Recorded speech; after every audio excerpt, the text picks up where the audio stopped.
And I have not read all of them. I've read a lot of them, but there's just so many, and I have a vague idea of how it ends. I think I read it, but I never owned like the last one in that group. But it was just like it was the annual for each book, so like yeah, they kind of came out in order, like I guess every like couple weeks, but like if you're buying them in back issues, you have no idea like which one comes first or anything like that, because it was just like the annual that year for this book, and it was roughly all at the same time. Wow. Okay, that's super interesting. Yeah, interesting editorial mandate, especially as they were kind of like that felt like muddying the waters a little bit, right? Like so focused for these, yeah. Because that's the same thing that's going on with the Reign of the Supermen thing, which is like let's see who's popular for these characters. Exactly. Super interesting. Okay, cool. Yeah, that's great. All right. That actually clears up something on page 4. I think you had a note of like, what the fuck is the story? What the fuck is this? Yeah.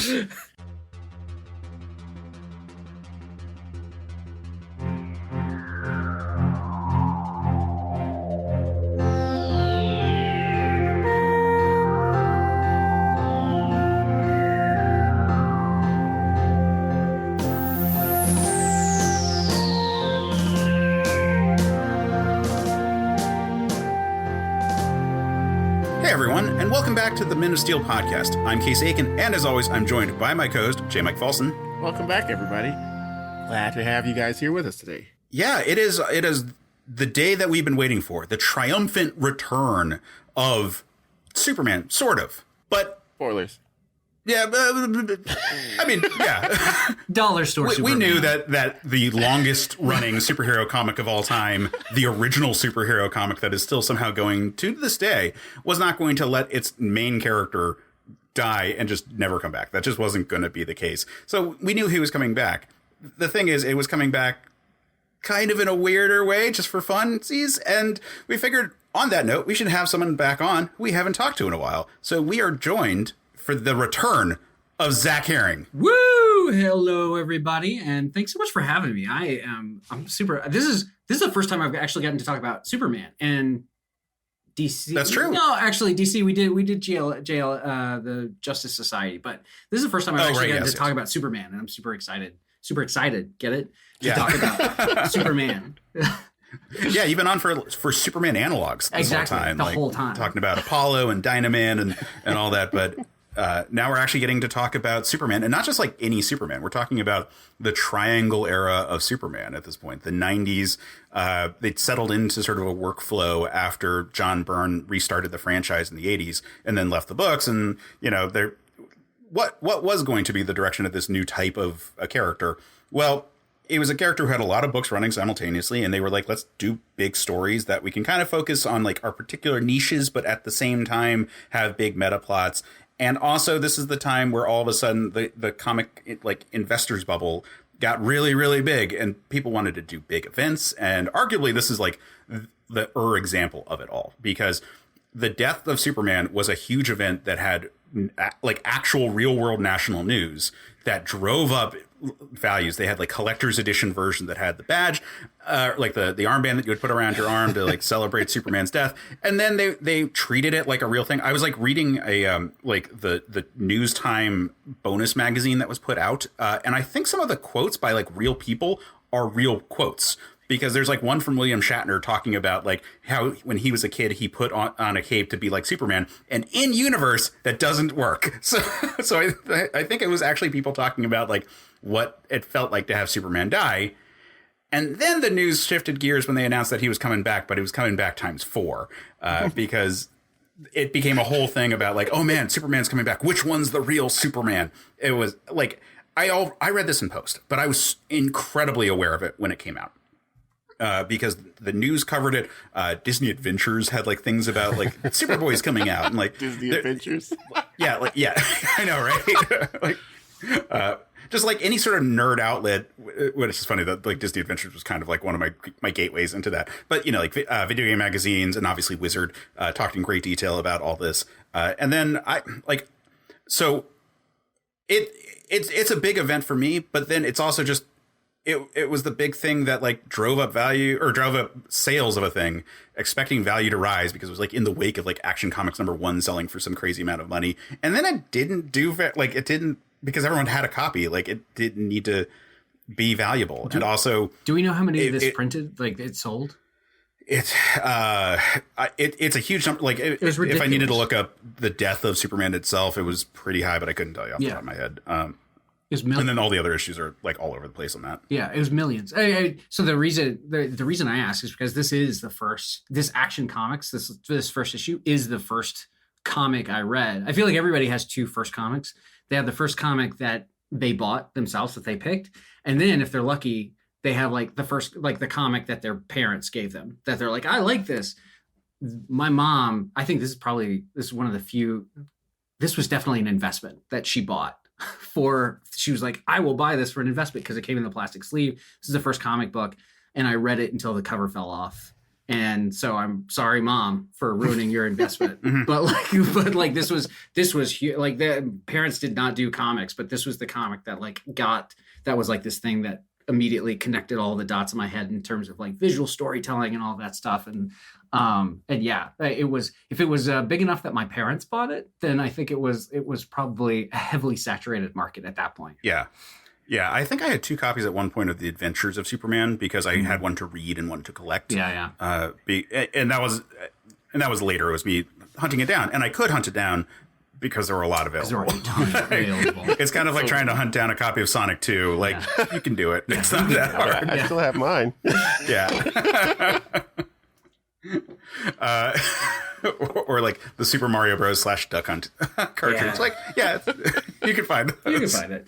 Although at this point... it might have shifted, but yeah. At this point, we're all just kind of... I mean, like, the joke was... Back in the day, the joke was, like, well... you and everyone else is collecting this for money. Like, what are you relying on? And the joke was like, well, I'm hoping that your parents throw yours out. And at this point, it might actually be true.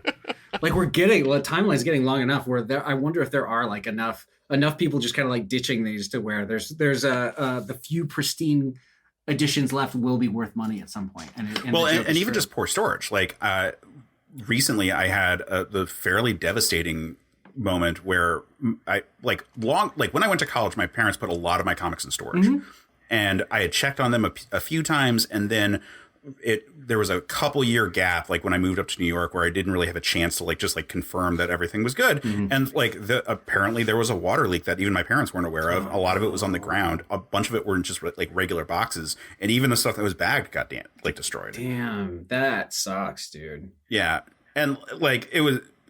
There's a lot surviving and a lot that's fine for reading, just not the collecting. Sale value would be completely gone. Yeah. So those I'm fine with, but kind of sucks that a lot of my original run of Impulse, which was one of the big comics I really cared about, bad enough that I'm well, I could maybe make it work in a binder with individual pages or something. But yeah, so time is going to destroy a lot of the original copies eventually. Yeah.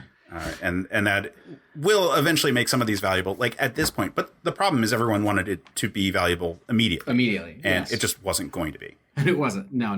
Well, you mentioned the bag part for that. And each of those books had a bagged first issue with, then it was a 2-cover thing where it was an outer cover that had a cutout so you could see the S. So it actually was kind of like the episode art that we do for the show. And then it was just a solid color. I think it was green for Action Comics. It was I forget exactly, but it was color that kind of made more sense for each of the characters. And then you opened it up, or then you opened it, and then there was a second cover, and that had this full page spread of each of the Supermen, or waist up kind of spread. So it was a big close up on the S, but you could see all the details of their body. With the exception of Superboy, who was turned backwards, so you could see the S on his jacket. Oh, okay, cool. But so you can see he was wearing a leather jacket because that's the part that it's oh, he's cool, he's edgy, and he's turning back. He was so fade. Cool. Oh my god, he was so cool. We will get to Superboy. I cannot wait to talk about Superboy and how I think this is how Jonathan Kent should dress today. I'm just going to tease that. Everybody, listen for 4 hours, and then I'll talk. We'll get to that. Yeah, no, it's so cool. So Zach, I had been presenting this hypothesis that the 4 Supermen are a commentary by the Superman's writing team about the nature of comics at this point, to varying degrees.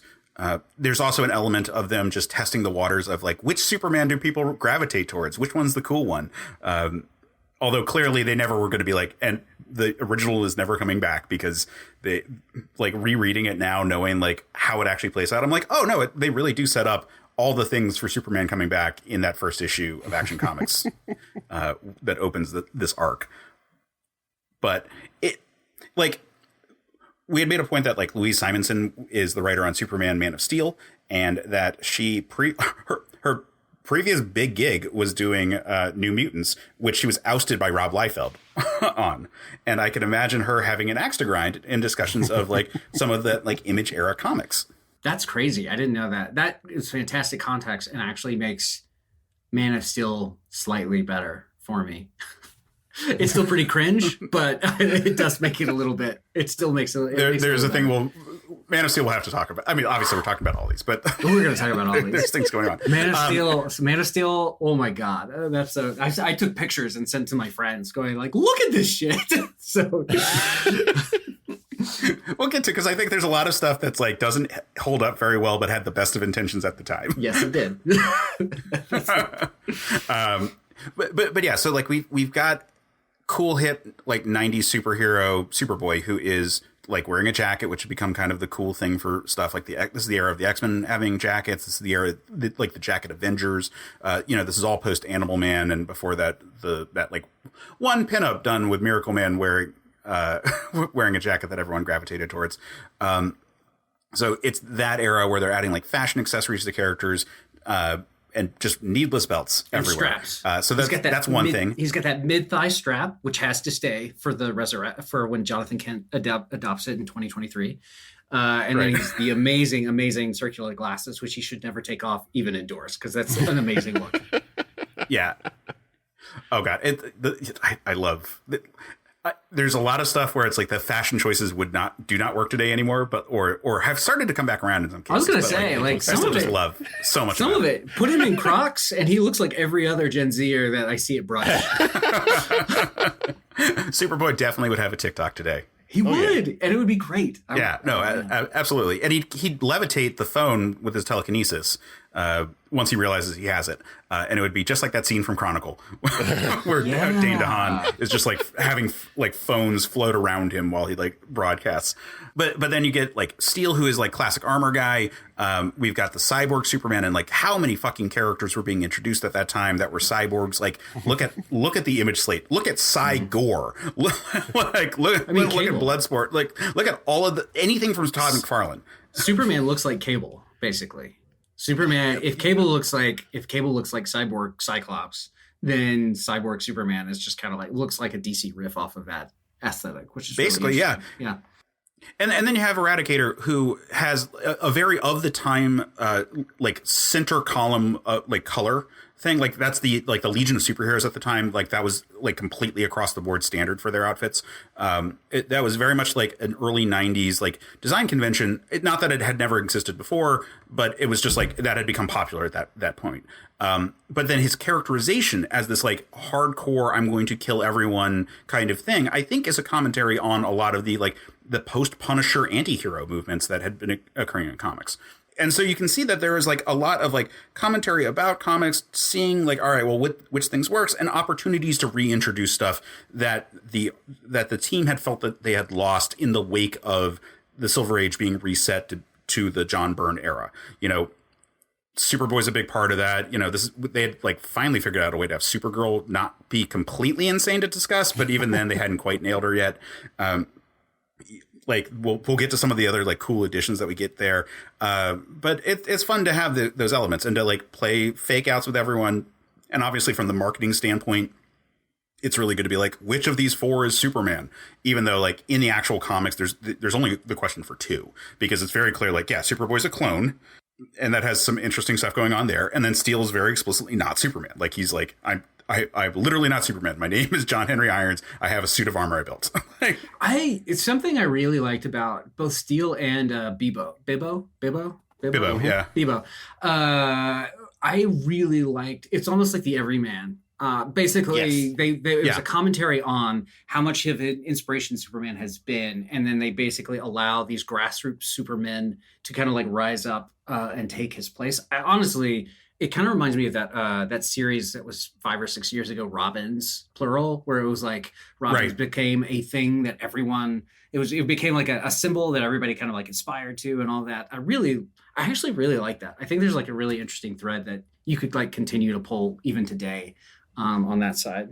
Yeah, there's definitely like Bibbo Super is that, like, to the point where like he's like I love every side story of Bibbo doing just like good deeds in the name of Superman. Awesome stuff. It's so great. Steel, I will say, when we're saying he's the everyman, he is like a 6'5" Adonis, Only 6'5"? who is also a rocket scientist. Oh, he's like 6'10". Yeah. I mean, the suit's got to add some height because he's so big. There's like one point where he's like holding a guy up against the wall, and he's got like 3 feet on it. Right. No, you're right. And it's not supposed to be like a small guy. It was like a gangster. Yeah.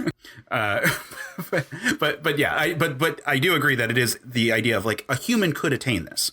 You know, like while it is sophisticated weapons that he's developing, he is still a person, and like arguably he is like a literal Superman, like a superhuman being. He's a genius. He's a physical specimen. He's doing like but he can't to compete, but he is able to compete with the likes of the Eradicator. He has to use his tools, and that's, I think, so cool. And then we get, you know, there's a lot of. We'll get to it in a minute. I want to dovetail into what you're saying though, where it's like each of these different interpretations of Superman. So Steel is both the everyman, but also I feel like if you had a what if book and it was like, what if Bruce Wayne tried to be Superman, you would get something really similar to Steel. Right? Like he's this like athletic, like perfect person. And even the art motifs, which I loved, like I thought the art in Steel was kind of really interesting and kind of future facing for its time. Like there are moments where Steel is hunched over a building looking like Batman. Like he has like the cape kind of like blowing in the wind and everything. And like there's like moments where like I was like, this looks like Superman posing as Batman, which I thought was really interesting. Yeah, absolutely. There's a real getting back to basics element, actually kind of with all of them, or especially I would say Steel and the Eradicator, and then to a degree of Superboy is getting back to the basics of Superboy. But like Bogdanov, the artist on Man of Steel, has a very Golden Age style, or a lot of love for Golden Age stuff. Like he would later do, when they did the arc where they were each set in different eras of Superman, he did the Golden Age stuff. And it was like, yeah, that looks exactly like what you want to think, like how you want to remember Golden Age art. And there's a bunch of shots where Steel is like flying, like the shot where he picks up Lois, he's got like literally a Golden Age style leap to the frame. And I think there's a lot of points of like, yeah, we're getting back to the basics of like Superman is like saving, you know, like stopping people from getting executed, like stopping wife beaters, you know, stopping like low level crimes that the police won't touch. Like he's getting in there. And I think those are really good elements there. And I think there's something also kind of like that with the Eradicator when we get into this more like lethal kind of enforcer, like a more brutal Superman, but taken even more extreme. So I think both are kind of doing interesting takes there. And then when we get to Superboy, like, man, Superboy is like such a love letter to Silver Age stuff, but being like, but now it's the 90s, bro. Yeah. It's the Brady Bunch movie. Superboy is that. It's like we're taking something, but then we're updating it for all the kids. Who are now like, and then there's Cyborg, who is there, and like part of that is that he doesn't, you know. All right, look, let's start at the beginning of this, because we've got we want to talk about each issue, because it's not the arc that we're talking about is effectively the first 2 issues of each of the books of Superman running, because at that's the last point where we don't get into like the real return of Superman. And then we're also going to talk about the 2 annuals that take place during this time, which is the Man of Steel annual and the the Superman no subtitle annual. And then next time the Action Comics and the Adventures of Superman annual. I keep wanting to call it Superboy. I do too. Yeah. So the story opens with like multiple catch-ups of like, all right, here is this Superman getting on this. It's like little sneak previews for each of them. It was at the end, I believe, of the Superman 5 or Adventures of Superman 500. But we get quick snippets for each. So we get Steel like emerging from I'm going to call him Steel because I can't help it. Because it's such a perfect name for him. John Henry Irons. We get him like emerging from a destroyed like construction site saying, I gotta stop Doomsday, looking like a goddamn giant. 6'10", tell you. While gang fighting is going on. We get a mugger who gets like zapped to all heavens by a Superman who has the cool visor look. We get the clone escaping, and he says like, don't ever call me Superboy, which is a running theme for this whole thing. And then he takes it on pretty cool. Like, he's pretty cool once he like actually goes for it. And then we get the vague Superman shows up to the plaque being like, here's where Superman fell, and then he burns it away, and it's revealed that it's actually a cyborg version of Superman. Gasp. Shockingly, the one who looks the most evil is the one who's most evil in this. Gasp. And I don't have a lot to say about each of those. Probably the one that matters the most from a story standpoint. Well, Man of Steel sets up the gang warfare stuff that would become the major subplot of that arc. But it doesn't really go, like, you get caught up pretty well on it. The Adventures of Superman 1 has a lot of interesting stuff going on because they talk about how he's Project 13, or like that clone. But they talk about the implants. They start setting up the mystery of how they successfully clone Superman here, and I think there's more actual worthwhile exposition, whereas some of the other ones are just like, here's a quick scene with our character. That one's much more like, okay, like for example, so Superboy punches out this grate to escape, and as they're leaving, one of the teen Newsboy Legion is like, oh, fascinating, a blow should have dented that grate, but it seems to only be damaged by the impact of it hitting like the rock surface that it was knocked to. And what that is doing is it's setting up that Superboy actually is not super strong, that he has tactile telekinesis, and that anything he touches he's able to manipulate with his telekinetic aura. And so he's not actually punching a thing so much as touching it and causing telekinetically it to be hurled away from him, which I think is a really cool detail. And it's really fun that they're setting it up all the way back here. Yeah, it's also, I mean, let's look back at Cable again, right? Like that 90s, the thing, telekinesis and like using telekinesis for super strength and all of that. Also, these Newsboys in this first issue, is that a reference to the Kirby Newsboys? Yes. Okay, cool. They are Nice. clones of the Kirby Newsboys. What? Mm-hmm. Okay, that makes sense. Yeah. Yep. Yeah. They'd So be at newsmen this point, at this the point. original Kirby Newsboys are the scientists at Cadmus, and they cloned themselves as a test project so that they could then successfully clone Guardian, which is why he's still alive. I love it. I love that. Yeah. That's fantastic. Okay, cool. That's super helpful. Yeah, I was no, wondering about that. These books love the Jack Kirby stuff. Like they love it a lot. And then this is a good point to note that so this is when Jerry Ordway has left The Adventures of Superman and Carl Kiesel has come on as the writer. And now Kiesel and Grummett have gone on to do tons of stuff together as co-collaborators. And a lot of that has been very Kirby influenced. Like they did a lot of very Kirby heavy stuff when they did Superboy.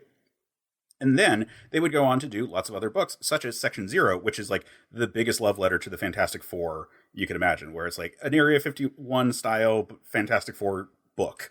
And it's a lot of fun. I'm adding this to my to-read list now. That sounds fantastic. Is it like an Image comic or what? I think it ultimately was published under Image. It was like a self-published, or it was like that Guerrilla Press or whatever that was like Mark Waid did.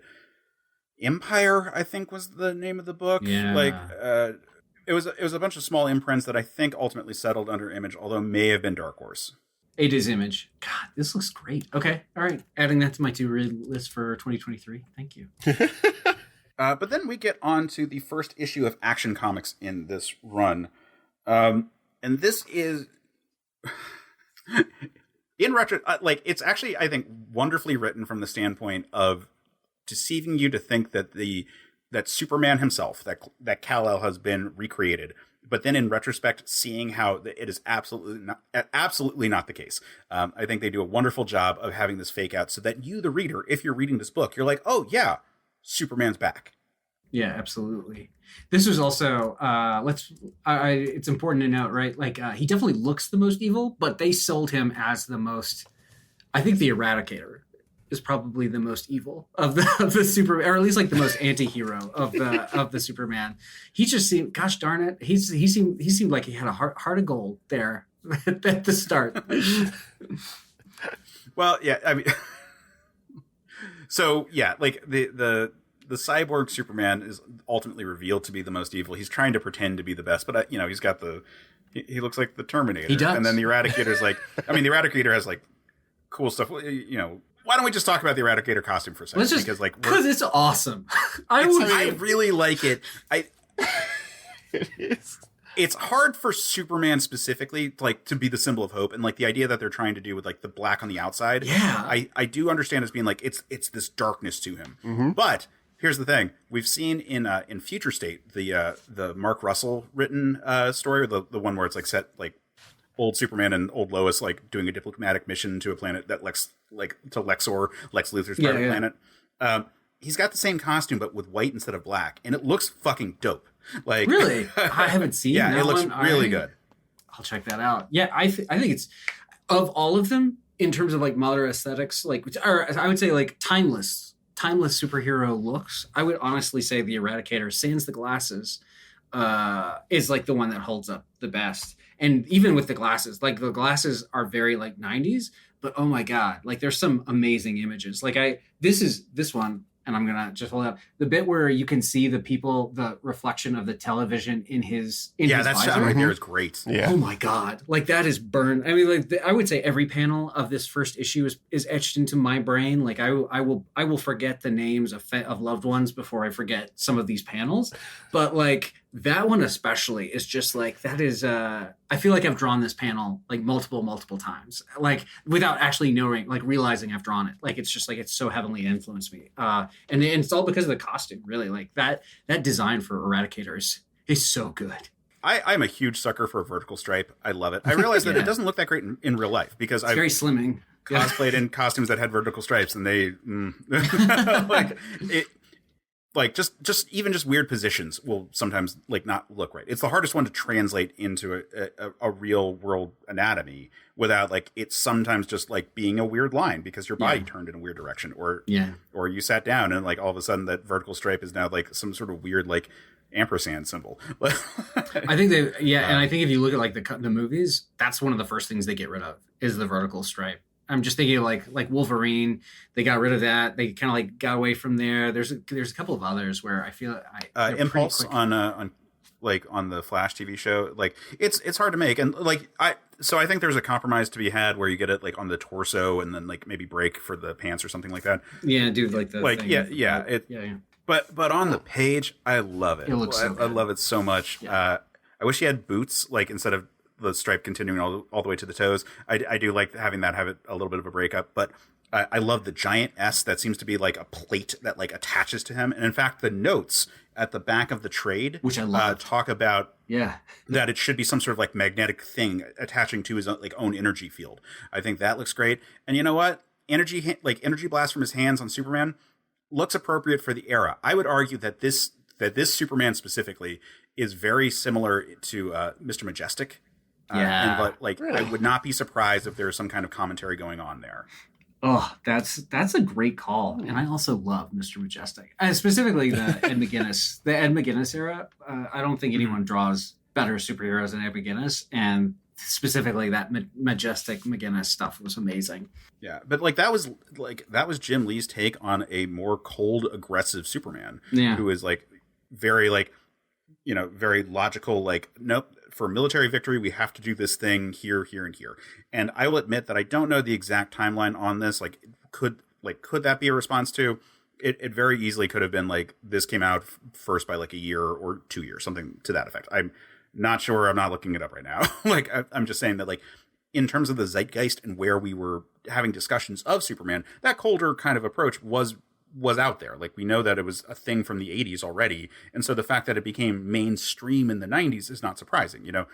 Like there's a straight line from like Miracle Man to a lot of this stuff. There's that I think is pretty evident, and it makes sense that we'd have that kind of commentary about like, yeah, we have a Superman who is very Law and Order and dark and grim dark. Hey, yeah. Yeah, absolutely. But in that specific way where it's like, oh, I'm going to be kind of like hardline punishing everyone. Like, like some of the like he's known for the things that are like the closest to war crimes here. Yeah, absolutely. He should be arrested. Right. There are multiple things he does that he should get arrested for. That's like pretty grim for like in his Punisher run in some of these things. Yeah. Yeah, exactly. Some of the stuff he does is like, like Frank Castle would probably go like, God, that was too much, man. Yeah. Oh, chill. Oh, take it down a notch. When the guy who needs to take it down a notch tells you to take it down a notch, you probably should go 2 notches. Like, this is crazy. Yeah, if John Barenthal on his podcast would be like, that was a really extreme take, I think that was too far. Exactly. But I think the reason they did that for particularly this book, like why is each book doing the Superman that they're doing? And I think having Action Comics be the book where we have the most compelling case for him to actually be Superman, because we are with this character as he is a reconstituted intelligence, and he goes to the body of Superman and seemingly unites his soul with the body, and it's just this like horribly traumatized by the process, but he's interacting with Kryptonian robots, he's operating out of the Fortress of Solitude. He looks like Superman. Like, the visor is one thing that they use to sort of differentiate his face, but like, if that wasn't a thing, he would just look like a fascist version of Superman. Yeah, absolutely. You could see him squaring off against Red Sun, honestly. Yeah, totally see that happening. And I think they could get away with that take of Superman by way of us seeing him as the actual reincarnated Superman. And I think it gets weird when we start talking about Cyborg, who has a lot of compelling evidence also. And there are moments where we have his internal monologue, which doesn't make any sense. But that version, we never see the story behind him. Like, we're not riding with him being like, oh yeah, no, Superman was reincarnated by his rocket ship or whatever. Like, it did, there's no moment of the body being resurrected there because it happens in this book. We just have a sleight of hand going on here so that we don't get all the details right, but we really think we do. Like, this weekend we've been we're visiting my wife's family, and her mom had never seen Knives Out, so we did marathon of Knives Out in Glass Onion, and like, it's that kind of like bait and switch whodunit kind of stuff going on here, in terms of like, no, you're very convinced that like we're with Superman and he is traumatized and has gone dark. Like, that's what is going on in this book. I totally see that, and it's dueling narratives, which is, it's kind of a Rashomon-y sort of thing, honestly, which. For a DC comic in the 90s who were really just trying to goose sales with limited edition special stuff, like, that's kind of interesting. It's actually a really interesting approach for them to take. Yeah, God, can you imagine if all 4 of the Supermen were like presented as being like legitimately Superman? Yeah, that'd be really cool. Like, they could have done that with Superboy. I was going to say, if they made Steel a robot instead of a person, they probably could have gone even further on that. Like, if he was the intellect of Superman or something. What they could have done with Steel, if they wanted to keep it a separate person, is just have, like, with his dying breath, Superman says, like, you have to protect the city now, or something like that. Like a deathbed, like, passing of the mantle or something like that, which I think would be kind of interesting. Yeah, they have an element of that, but I'm just saying in terms of the mystery, because the mystery only really exists with between the two, the Eradicator and with Superman. And the Eradicator is the one where they tease us as if it actually is Superman. Like, we see the Kryptonian robots working frantically in the fortress. It opens with like scientists being like, man, there's a lot of weird shit happening over in that area recently, which I'm like, oh yeah, I guess it is pretty recent that the fortress would have been established. Like, while it's been a couple of years at this point in the comics, like, when I say a couple, I mean like literally like 2. It's only been 2? There, 2 or 3 at this point. So in like, because it was 1986, 87 when Man of Steel happened, and we get the relaunch of Superman. This is 1993. So we're talking about 6 years total, and like the fortress was established when the Eradicator came around, which was part of like the original post-crisis war world story with Mongol. And that happened after or as part of like the Exile arc. So yeah, like, I'd say it was probably about 3 years into the run, because like 88 was when Byrne left the book, and that was before any of this happened. So yeah, like, 2 or 3. It's just this is a lot sooner after the Man of Steel relaunch than some people remember, because so many comics came out, because he had 4 simultaneously running books. But so the scientists note that the Fortress of Solitude has all this like electromagnetic energy going on, and it's crazy and it's weird. And like the Kryptonian robots in the fortress who we've established, and we know who they are. We know Kalex. We know, we know this setting. They reconstitute this Kryptonian intelligence, and they're talking about it as if it's the Master. And then every time where they would directly contradict it, they get cut off. When he's like, "What happened?" Well, and before they have a chance to say specifically that he died at Superman's hands, he's like, "No, wait, I'll just research it myself." And he brings up the news report of Superman dying. So it's wonderful, subterfuge in terms of setting that all up. And then this intelligence flies off and goes to the coffin of Superman. And it's really good that the shot where he goes to engage with the body, which previously the Eradicator has had to utilize the Kryptonian form before. He had possessed Superman in his first real attempt to take over the world, and had later created an energy construct that looks very much like an inverted version of this. It was black within white glowing stuff. So we've seen all that before. So when he goes to the body of Superman, though, and he forms his new body, he's standing directly in front of the coffin at every point. So he can't see in and see that the body of Superman is still there. And then he just flies off. And it's because he's also not fully aware. He takes the body here. It's also, I was looking at this because there's a later point where they talk. I think it's in the next trade. I didn't remember seeing it on this part of the read, where they talk about how the stone pedestal that the coffin is sitting on became shorter by 3 feet.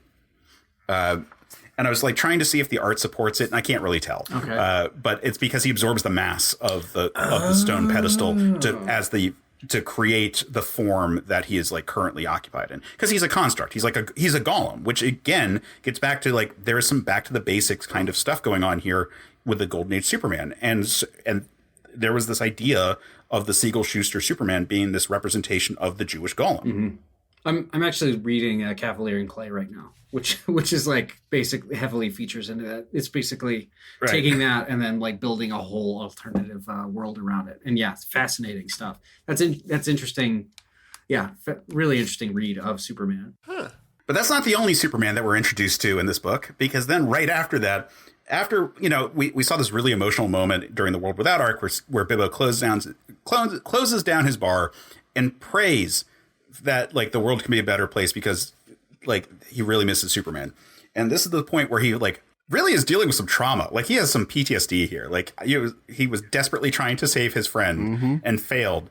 And now he takes all this merch that is in-universe Superman merch that would be sold for charity money, and decides to dress up as Superman and go out and help people. And I love it because he's just in a t-shirt and athletic shorts and jogging leggings underneath it. Yes, the boxing pant, the Everlast boxing pants. He's kind of got a spare tire. Oh God, it is Everlast. Yeah, it's an Everlast boxing. He's kind of got a spare tire going on, squeezed into the boxing pants. And I'm just I want a comic about Bibbo.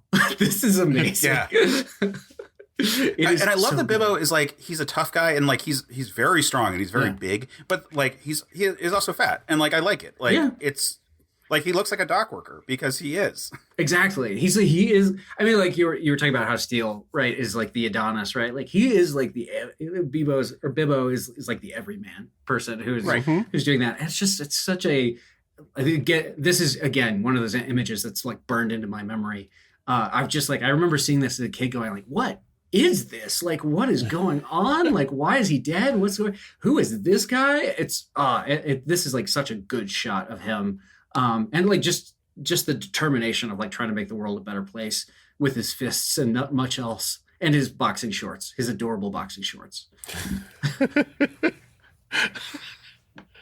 At first, I thought his shoes were Wonder Woman shoes because there's stars and stripes in the back. Yeah. I was wait a second. That, you know what? That makes it better. Is he was just I couldn't find the Superman shoes. They were sold out, but they had these Wonder Womans, and it's kind of the same colors, so it's perfect. Yeah, that makes it even better. Yeah, yeah, because it's all store-bought stuff. Yeah, which I really love. Exactly. I love that they talk about how Supergirl was trying and Gangbuster was trying, and both of them couldn't really do enough because stuff has just gotten bad. Superman used to be around, and so not that Metropolis was the worst place in the world ever before, but people had gotten used to being afraid of Superman as a force of good in the space, and now it's just open season right now, and it's 1993, and there's definitely some conversations about LA riots and stuff going on here that we'll be talking about shortly, but like at the moment, at least it informs like the general sense of where crime was in the country at the time. Yeah. Yep. Oh man, Bebo's great. Yeah. But then we get this reconstituted Superman. Like we see him in his visor for the first time, and he talks about how like light burns his eyes, but that he still has his powers are different and changed because of the process. But he still has powers greater than an ordinary man. And I feel like this is a good bit of internal monologue where he convinces himself that he is Superman, even though he we know that he takes the body of Superman just now, and that he set him up in this regeneration matrix. So we know that there are moments where he's acting according to his programming, and then moments where he like starts to be like, no, I'm Superman. Yeah, he starts to fool himself, basically. You tell yourself a lie long enough, you start to believe it. This is essentially what's happening with him. But we get him flying around and like realizing that his energy blast can just destroy everything. And then we get the shot of him looking at all the news. And like, this is the shot you mentioned, Zach, of like the visor reflecting all of the horror of the world. Like it's like all this news broadcast stuff, like all together on like reflected there. Really, really great shot. It like, is. And you have like the crowd shouting, Superman, Superman. And then he have that, like, he just says one thing, he says, I hear you. And then he flies off and starts wrecking people. And it's awesome. It's kind of like that Mr. Incredible shot where he's like, it's showtime. Yeah, exactly. This car and like, exactly. This is like one of those perfect, like last panel page turns. And it looks so good. Yeah, and then like the shot of like the Eradicator. Spoiler: it's the Eradicator. The shot of the Eradicator flying out, leaving the fortress. Like in the sketches, they call him Eradicator, so they're spoiling it even in the back material. Well, and it's super hinted at throughout this all. Like the second issue, like almost every time that he's in the fortress, they're like, "Are you sure you don't want to put on the Eradicator outfit? Like, are you sure you don't want to put on these clothes?" Wow. But when he flies off, we get this great shot of like the vertical stripe outfit design there, which I think looks so cool. But it also does feel more like an image book at this point. Like there are some complicated details of it that are just like it's part of this like more artist centric kind of approach to comics that had become popular in the early 90s. But then he stops at some bank robbers, and like, man, it's or not bank robbers, like the ones assaulting the woman. And he like bursts through the wall and all that. And that feels like classic Superman right there. But then what doesn't feel like classic Superman is he fucking kills them. Like Superman is dead. It's like, no, you are. Actually, I'll say this. 90s action had some amazing one-liners, and Eradicator Superman is full of them. Oh yeah, he definitely like he has a dry sense of humor, oftentimes like quipping of like that was the wrong decision. You can't be Superman. No, you are. Yeah, you can't be Superman. He's dead. No, you are. Like it's like he could be saying cool off, Dennis, and it would totally fit. He could have like all of Schwarzenegger's lines, one-liners from his action movies, and it would totally fit with the Eradicator's vibes. Yeah, but with like a Spock delivery, you know? Yeah, absolutely. Because I think that's the take they're trying to go with here. It's like the cold, calculated Kryptonian intellect. Yeah, absolutely. Which can be funny. Like I think people underestimate the value of intelligence in humor. Like, but then we get the news report that we saw at the end of Adventures of Superman 500, where the woman is like, "I'm glad my attackers are dead," which is like that's a choice. Seriously, yeah, it's great. And then we get news reports. We see, them being like, "Oh, like violent Superman energy blast. Oh, also the body of Superman is gone from the grave. He might be back." Lex Luthor's really mad about it, and Supergirl shows up. You get the implication that the guards that were like trying to prevent her from coming into the meeting are all going to die. Mm-hmm. Yeah. Well, I mean, I guess. I mean, it's nothing like they could have stopped her. Right. Yeah. I don't know what he expected them to do, but there's like thought balloons both from Lex and from the guards, where it's just like this isn't good. Those guards like are going to pay for this. Blah blah blah. Zach, by the way, are you familiar with what's going on with Lex Luthor here? No, I am not. Oh, buckle yourself in, sir. This is a trip. No. J. Mike, I have explained this the last 2 times. Do you want to take a swing at it? Oh gosh. Okay, so this is Lex, but he took his brain out and put it in a clone's body, right? Yep. Okay, and that's how he has all the 90s gorgeous locks. That was the previous issues. Like he had these long flowing locks that came down his shoulders, and they did like really, really crazy close-ups of his face just to accentuate his hair. His amazing Amish beard. Yeah, I got it. Yeah. And I think even in like Superboy, right? Like there's basically a reference where they both say they're both clones or something like that. Yeah, there's a wink where he just goes, it's like, we have more in common than you think. What, you're a clone? Yeah. Wink. Wink. Yeah, I can't remember. I don't know what comics I read because there's actually a scene missing in here that I don't remember. There's a couple of scenes missing. I don't know what comics I read, but there was a bit where he said something to the effect of like he like lost his body. The radiation, he wore like a Kryptonian ring and the radiation killed his body. And so he had to clone it and something like that. But I have no idea where that knowledge came from.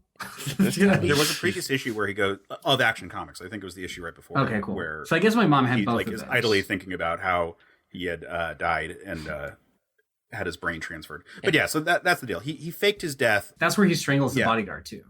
Is in the previous yeah. Okay, cool. No, it was that happens in the previous arc, but yeah, it was like a karate instructor or something like that. Yeah. That was in the Superman book because it was a Dan Jurgens plot thread, and also I just remember it being Dan Jurgens' art for like the actual like murder scene, and which tags into the bloodlines.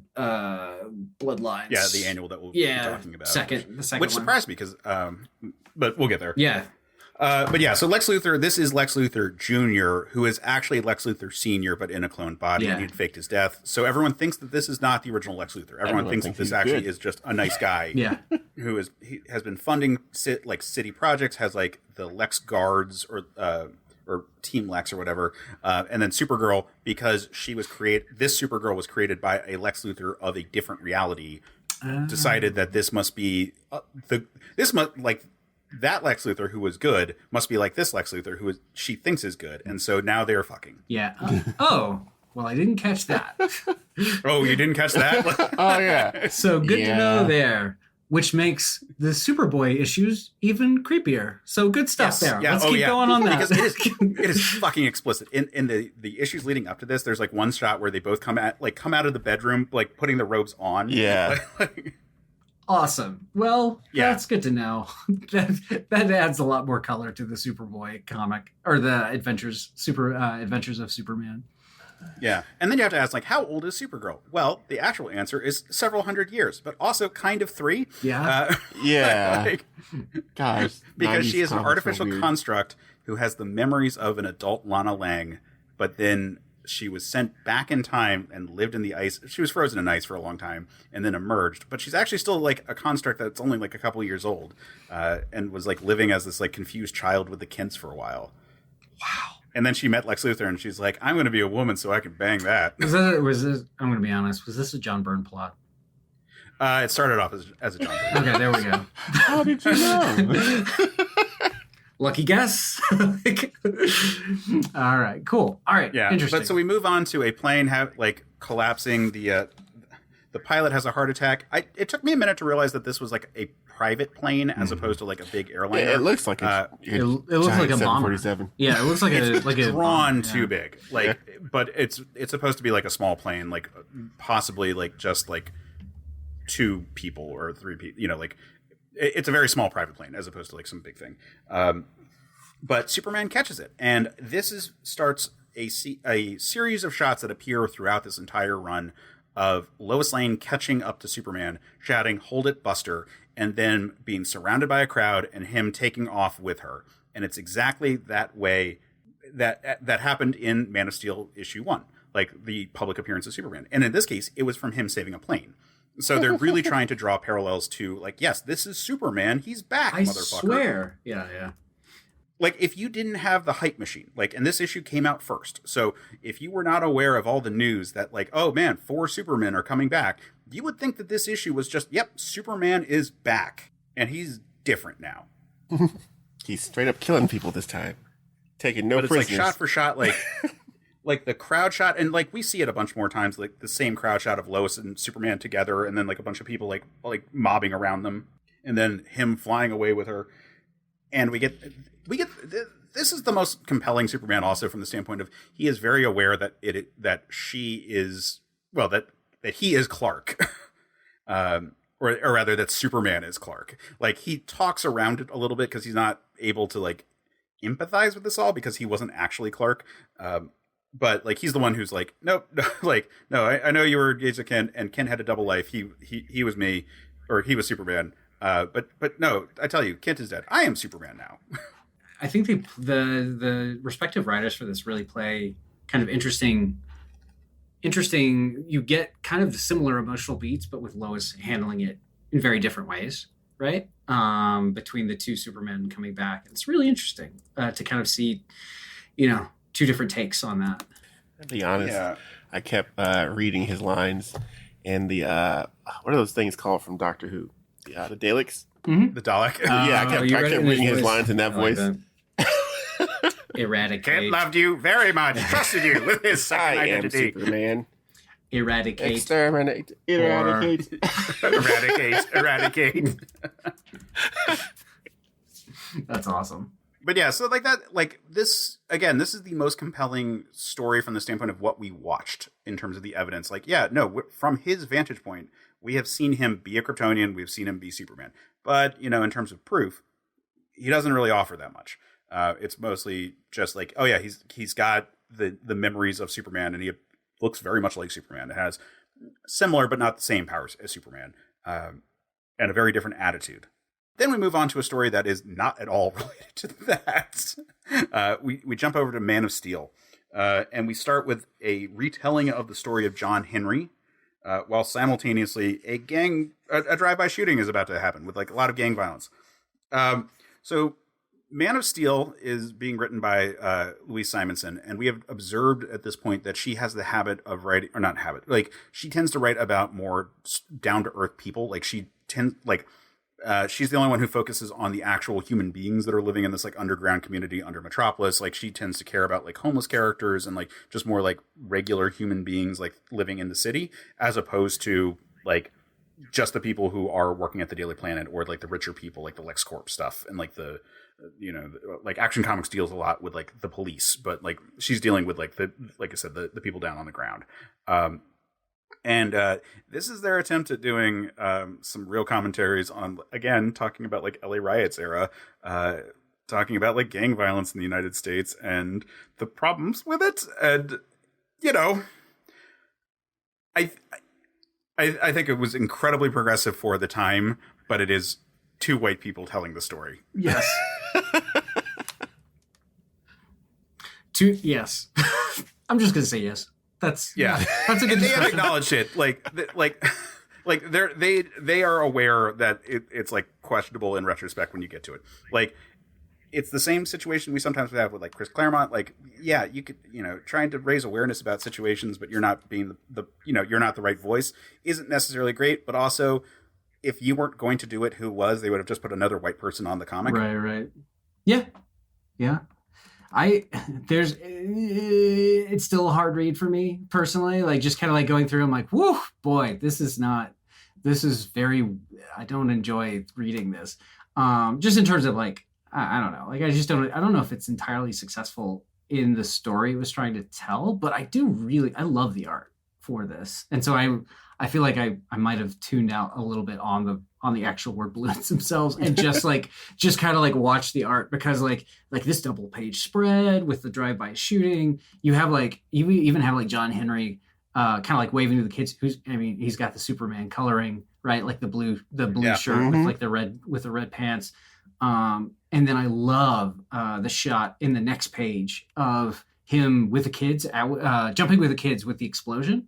Kind of like all backlit and everything. Like it's like one of those things. It was really interesting to me to see the 4 different artists kind of here, actually 6 different artists, but like the 4 different artists here on display. And like they all bring something really unique to the table in terms of what they're doing on the pages.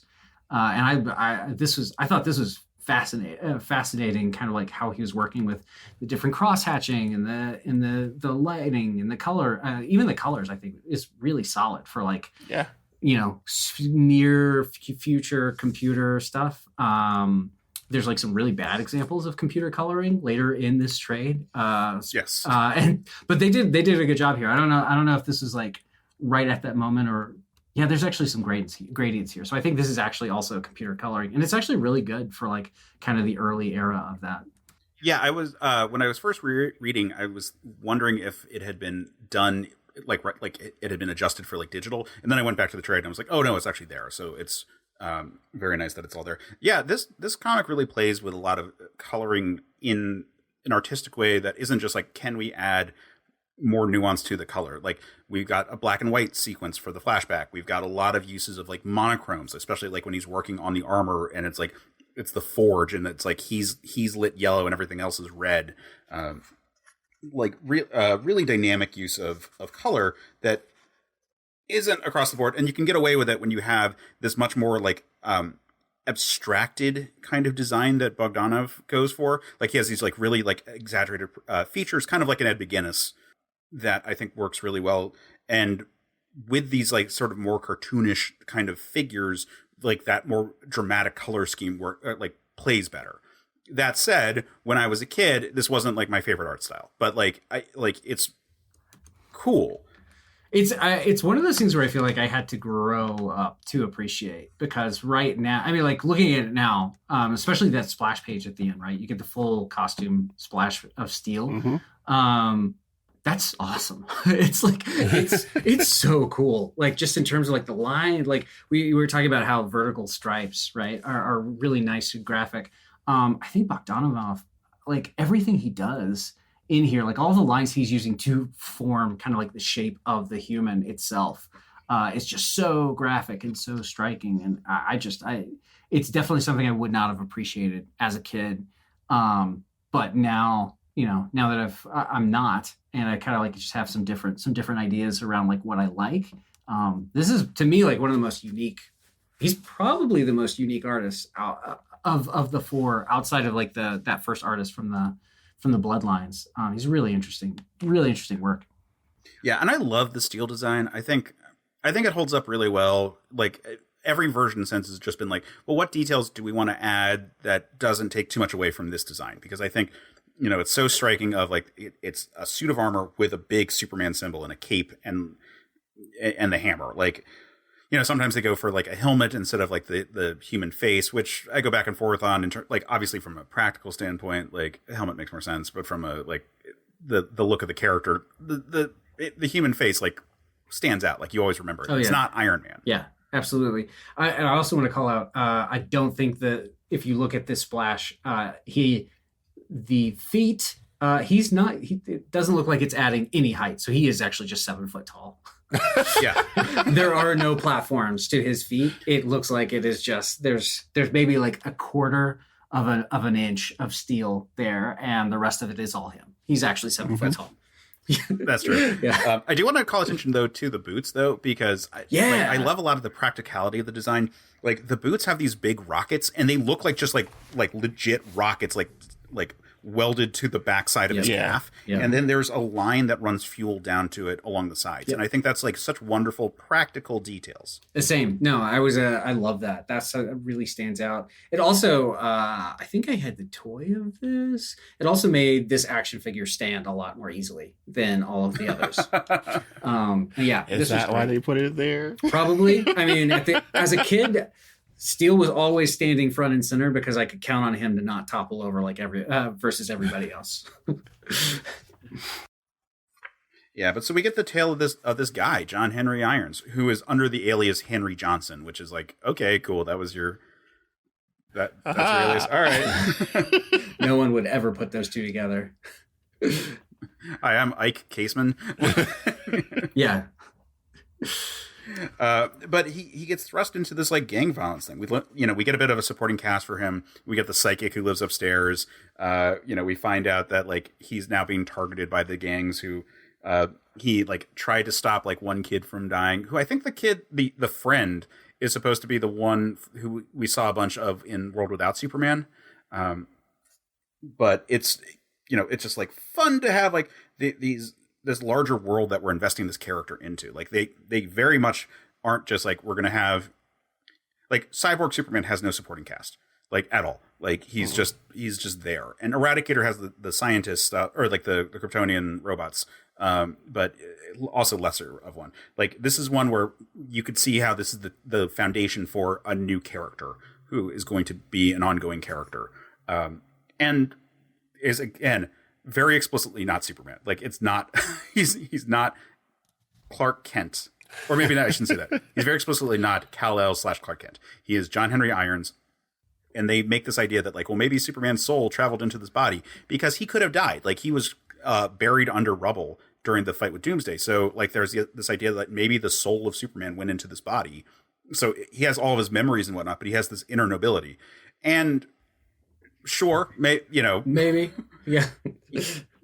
Like it's a fun way to play with it. And it's literally what they do with New Superman during the Superman rebirth era, where the New 52 Superman's soul goes into Kong Kenan, and that's how he like gets his powers the way he does. I did not read that. I did not read New 52.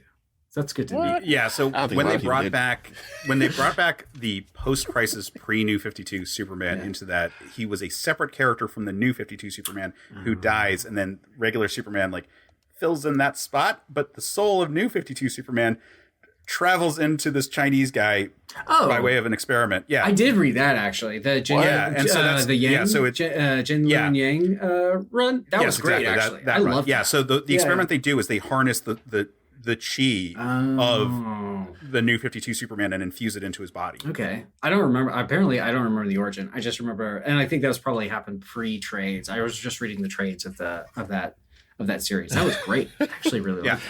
Next time on Dragon Ball Z. Basically. Yes. Yeah, there's definitely a bit of like spirit traveling and stuff. Anyway, so as he's like building this armor, the gang decides to attack him because there's just like so much damn gang violence in it all. And we get the story for why the end of Adventures of Superman 500, it was like, oh, he saved this burning family. He saves the fortune teller. I love the shot of him saving the fortune teller, like leaping out. Dude, I love this because that looks Golden Age Superman. Yeah, it looks so good. I love this shot. Yep. Yeah. I mean that like full page shot of him just standing there with a hammer is also gorgeous, but like the way he moves feels like a classic Superman. And this is where we also get him like perched up on a building in a couple pages later. Like really good stuff. Yeah, the bottom lighting, the dramatic lighting is also fantastic on this one. And that's something worth calling out is that the artist, he is really uniquely suited for this in that like you have I don't know, he plays a lot with the lighting. He's someone who like really focuses on the lighting. And so you have like this entirely steel person, right? Like the steel Adonis, he actually makes a lot of really great usage of dramatic lighting and how it would like reflect in the armor and such. And it's just really wonderful graphic interpretation of this costume. We do get the one thing I don't really love about this arc, but I kind of get why they're doing it, which is that Lois has like a suitor in the Man of Steel books. I get what they're doing, which is that each of the Supermen takes a thing away from the regular Superman. Like they take a piece of the things going on in their life. And in this book, that thing that is being taken away from Superman is his woman, like to a certain degree. Obviously it doesn't go anywhere is the thing. Like, and that's why it's like, all right, well, whatever. It doesn't, like literally like Superboy takes several things away from Superman, including his copyright. Yeah. But like, it's just like, okay, sure, whatever. Like this is already set up to be its own book is the thing. Like the fact that it's a Superman, it's continuing Man of Steel or like Superman the Man of Steel, like almost doesn't matter. This could have just been any kind of spinoff book, like without having to even have that pretense. And that's why Steel works better in a lot of ways than really any of the others. On like either on his own or in a thing like Superman the Animated Series, because it's really easy to explain. Yeah, weapons manufacturer, disgusted with his own work, decides to use it for good. You know what? That sounds a lot like Iron Man. Yep. It works pretty well as a superhero by himself. Yeah, absolutely. And the design is so great and so classic, but it also it works as he's inspired by Superman, but like that's a pretty low bar for a comics character. Like Superman is pretty ubiquitous in the DC comics, and even then you can still just be like, no, I like the idea of a Superman, and do like the Shaquille O'Neal Steel movie. Yeah, like Once again, It could just be, the Jay Garrick was my favorite comic book character Flash scenario. once again, I read this in Shaq's voice the entire time. Yes. Which is funny because they're very explicit that he has James Earl Jones' voice. They keep talking about how he sounds just like Darth Vader. Really? Yeah. Yeah. I was like, oh man, it's like watching those terrible Shaq movies from the 90s. I think you Terrible, but also very fun. I was going to say. I think you misspoke when you said awesome. Shaq. Yeah, in the next page you have him like basically creeping as Batman, and then you have one of my favorite shots of Steele's face. Again with the rim lighting kind of off to the side, which is just so cool. Yeah, he like bursts through walls, and he's got such great motion to him. He's also just so fucking huge. Yeah, he's awesome. 7'6". Mm-hmm. Yeah. We get a lot of economy of storytelling in terms of like all these flashbacks to sort of set up his whole deal of like, okay, we know that his grandparents were murdered by gang violence. We know that he like studied hard, became a scientist, went into weapons manufacturing, then saw like what his guns were doing, and like quit, destroyed the blueprints, and like didn't realize that like plans that he had. I like that there's a personal stake. Like, oh, that's the design for a gun that I made that like never was even made. Like, how is that here? I think that's really cool. And then we get White Rabbit, who is complicated. She's supposed to be a femme fatale kind of like villain. She's, crime boss type character. And I like that she's not like more recent versions of White Rabbit have actually used like rabbit shit, like tail, like ears and tail stuff. And I like that we don't. She even says, "I bet you expect to be in ears and tail." And like sorry to disappoint or something like that. So she's they even address it in the comic that she's not. Yeah. She's and I'm curious if there's an earlier White Rabbit. Like this could be an update to a pre-existing character, and I'm just not aware of it. Like I like the idea. I am curious. Is she supposed to be albino? I don't think so. I don't know, man. She has pink eyes. So here's the thing about John Bogdanove. He draws very luscious lips on everyone, but because we're focusing, like, we're shifting gears to being like actually mostly about an African American community, which I appreciate that we're trying to make that distinction. I can't tell if when a character is supposed to be African American or not, if they are like, if the coloring is off, because he does the same thing for everyone else. Like the features that would be like the more telltale. Man, it's so complicated to like get into some of that. I'm just saying that like. No, I mean, I couldn't tell either. Yeah. Because I thought they were playing with like the bunny motif, so she'd have like more like bunny-ish features, coloring. Yeah, features is like the pink ear, or something. like the pink lipstick or like pink eyes or something like that. I don't know. Yeah, I just went along with it for that point. She also, her model changes a little bit. Like I feel like I had to flip back to the first issue, and then the second, because I feel like just kind of the model that he was using to draw her changed. She kind of like changes from issue 1 to issue 2. In issue 2, I wasn't sure she was the same character as the one that I saw in issue 1, and I had to kind of like cross-reference between the two of them. I don't think she's albino. I'm looking through all the page. I'm like, I don't know. It like I said, it's just it's a thing where like he draws Lex Luthor the same way, but the thing is, it's also typically when artists, especially in comics, where like we're usually not dealing with like the most high level of detail on the faces. When they're drawing characters of color, they typically will use certain signifiers in terms of like how you illustrate that difference, because it's like when it's not just the coloration, but because this character might be, because again, she has completely white hair and pink eyes. Like, I'm just not sure. And I'm not saying it matters. It was just like a weird detail. This is, by the way, the first time where we actually see Pa Kent responding. And like we noted during The World Without, that the Man of Steel issues were the ones that really got into the pathos of like the depression that Pa Kent was in. And I appreciate that, even if it's like just a quick being like, Martha, I told you our son's back alive. Yeah, just a rando. I also love like these small panels, just in terms of like, you've got really nice line work here. I'll shut up about the art, but like the really nice line work on, I think it's like a nib, very like Klaus Janson-y. Both with Pa, you kind of have like the mirror image of Lex and Pa pointing their remote controls, kind of like centering Steel. Yeah, that's a really good shot. It's really nice stuff there in terms of page design and execution. Yeah, Lex doesn't factor as much into the story arc. For one thing, he's just not the villain of it. Like it's White Rabbit's the main character. He does try to make efforts on in terms of gaining leverage on the Man of Steel, but it's very clear that this is not a clone or a resurrection or anything else going on. Like it's just he wants to maximize his opportunity with this character. So he's there, but it's actually much more of a straightforward businessman Lex thing as opposed to some of the dirtier dealings that go on in the other books.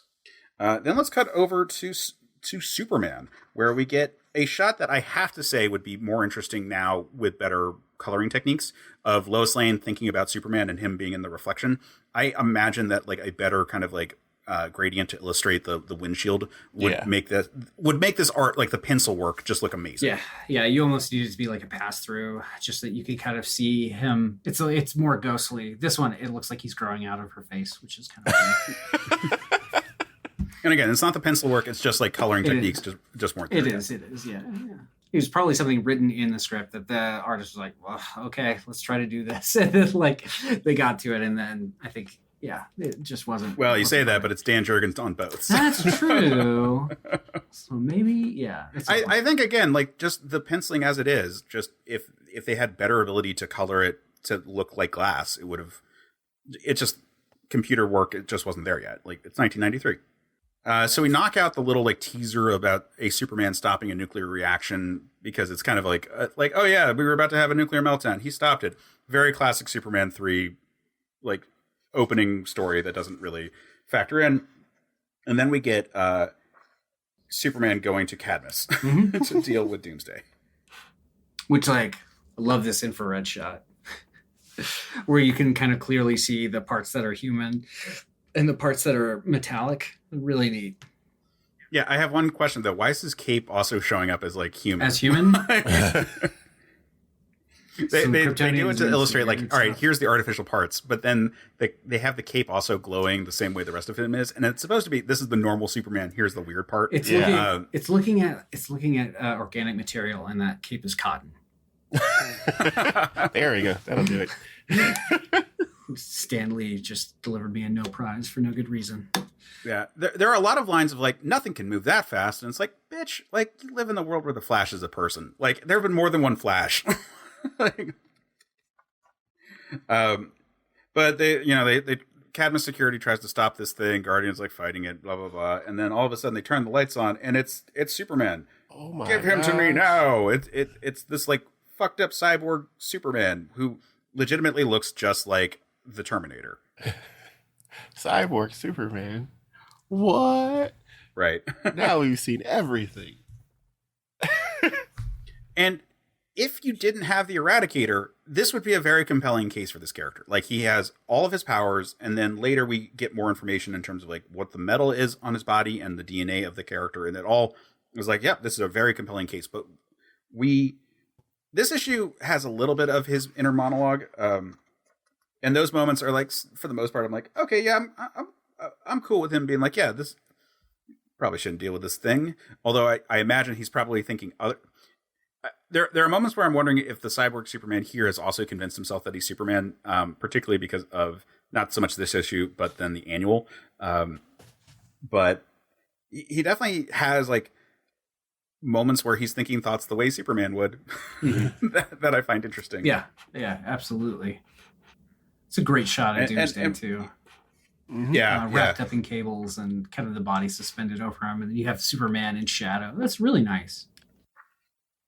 Yeah, Jurgens is a good artist. Like I think that his fight choreography is oftentimes not quite as compelling as some of the other artists, but he is a very capable artist. Like he was considered a hotshot in his day.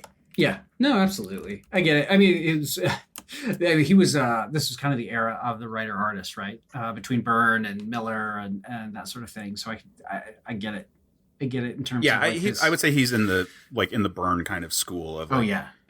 Very heavily influenced by the Silver Age. Yeah. And I like this idea of like getting Doomsday on this sort of like crucifix in space, on this asteroid and sending him off with some kind of probe. It does beg the question eventually, like, what was the point? And they do address it in a miniseries later. So, I'm sure talk about that at some point. And then we've got him confronting Lois Lane, and I don't remember how Hank Henshaw. Spoiler: Hank Henshaw. How Case spoilers. Oh my god! I don't remember how he knew the Clark Kent part, but maybe that. I think somebody could have told him, Case. He has a lot of access at this point, and he does find the farms because he gets the thing is he finds Superman's rocket. So never mind. I retract my statement there. And he's just playing it up, being like, "Oh, I don't know that much, but I've got these like little fragments, and somehow I'm back." And they take him to Emil Hamilton, who like scans him, and it's like, "Oh yeah, all the tech matches up appropriately. It's all Kryptonian technology, and the DNA, it's Superman. It's legitimately Superman." And this one has the power, like all of Superman's powers exactly. Like, plus then all the tech stuff is able to be reconfigured. So he has a very compelling case of being like, "Yep, I am the body of Superman, like with cybernetic parts to like revive me." They're making a strong case for that. And again, this is Superman. Like this is not a there's no other subtitle. The book is just Superman. And so there is a case to be made that this is literally Superman's book. I feel like this one, this was the one where they leaned in the most. We have this one, and then we have like the next issue, right? Where it felt like this was the one where they were trying to christen him. I felt like the Eradicator line had the most like visual evidence, right? For it, where you're like, oh, he's clearly Superman. But then this one, you had like the most, I don't know, it's not circumstantial. You had the most people vouching for him. He was the most like Superman. There's most people. You had the president of the United States literally vouching for him, saying he was the Superman, etc. So it was really interesting, almost like going with like, do you believe what your eyes see, or do you believe what all these people who are vouching for him say as well? Which is really interesting. It was good take, good tack to take. Yeah, it's just wild though that again, this one acts the most like Superman while he's acting like Superman. Like he outside of the whole like Steel is like honestly the nicest guy of the group. Like he's behaving in ways that you would sort of expect. Like he tracks down Doomsday. He moved like, there's a little bit less bullshit being taken, but he's not being overly aggressive or anything like that. Like it fits a Superman that, of the post-crisis era. And again, yeah, Emil Hamilton has like a lot of evidence for him, and it's a lot of evidence that the people get. So it would make sense if Lois decides that this is Superman, even though we, the readers, saw more that would indicate that the Eradicator is Superman. And then, Steel and Superboy just aren't fucking Superman. Yeah, I almost like the idea of like, I'm sure this created like a fair amount of playground arguments about who's the real Superman. Yeah, and those two issues are the ones that have the most question, because then, we get this like little tease at the end of like Doomsday laughing, which like is supposed to be either, yeah, sorry, I love either that a metaphor, yeah, or we find out it's actually real. He actually was still alive because Doomsday doesn't die. That's his deal, right. but we did not know that yet. That's a fantastic. That to me, this is like one of my favorite lines in the comics in this entire 300 plus trade. Like one of my favorite bits written here was Jurgens writing, like at the end, right? If we could bend the laws of science and assume that we could hear for just a few seconds, we would hear laughter, right? Like that's awesome. That is such good arch comic book storytelling. I love it. But let's move on to the Adventures of Superman, where I have spent the most time with this character because the way I got into DC Comics was I liked Batman as a kid, like Batman, like the Adam West show was really into that. And then got like my first trade was like the Untold Tales of Batman, black and white trade that like was published, but that was like before like trade paperbacks were really a thing. It was like a digest sized book. And then I got into comics, but I really came into Marvel. Particularly it was like through like the X-Men, like adventures, like the adaptation of the animated series. And then like got into like regular X-Men and then Marvel comics as a whole. And then Superboy, because I have just like, or at least, especially when I was a kid, I was like really into like teen superheroes. And I was like, oh, that looks really cool. And I checked out Superboy, the book. And then I got this trade was one of the first things I've ever actually, this is my second trade ever. After that, like that first Untold Tales of Batman thing. And so Superboy, I have spent a lot of time with because it's a character I just really like. And this era is so interesting to me because this is them trying to figure out how do we bring back all the fun of Superboy in this modern era where we're not allowed to have other Kryptonians, and also Superman was never Superboy.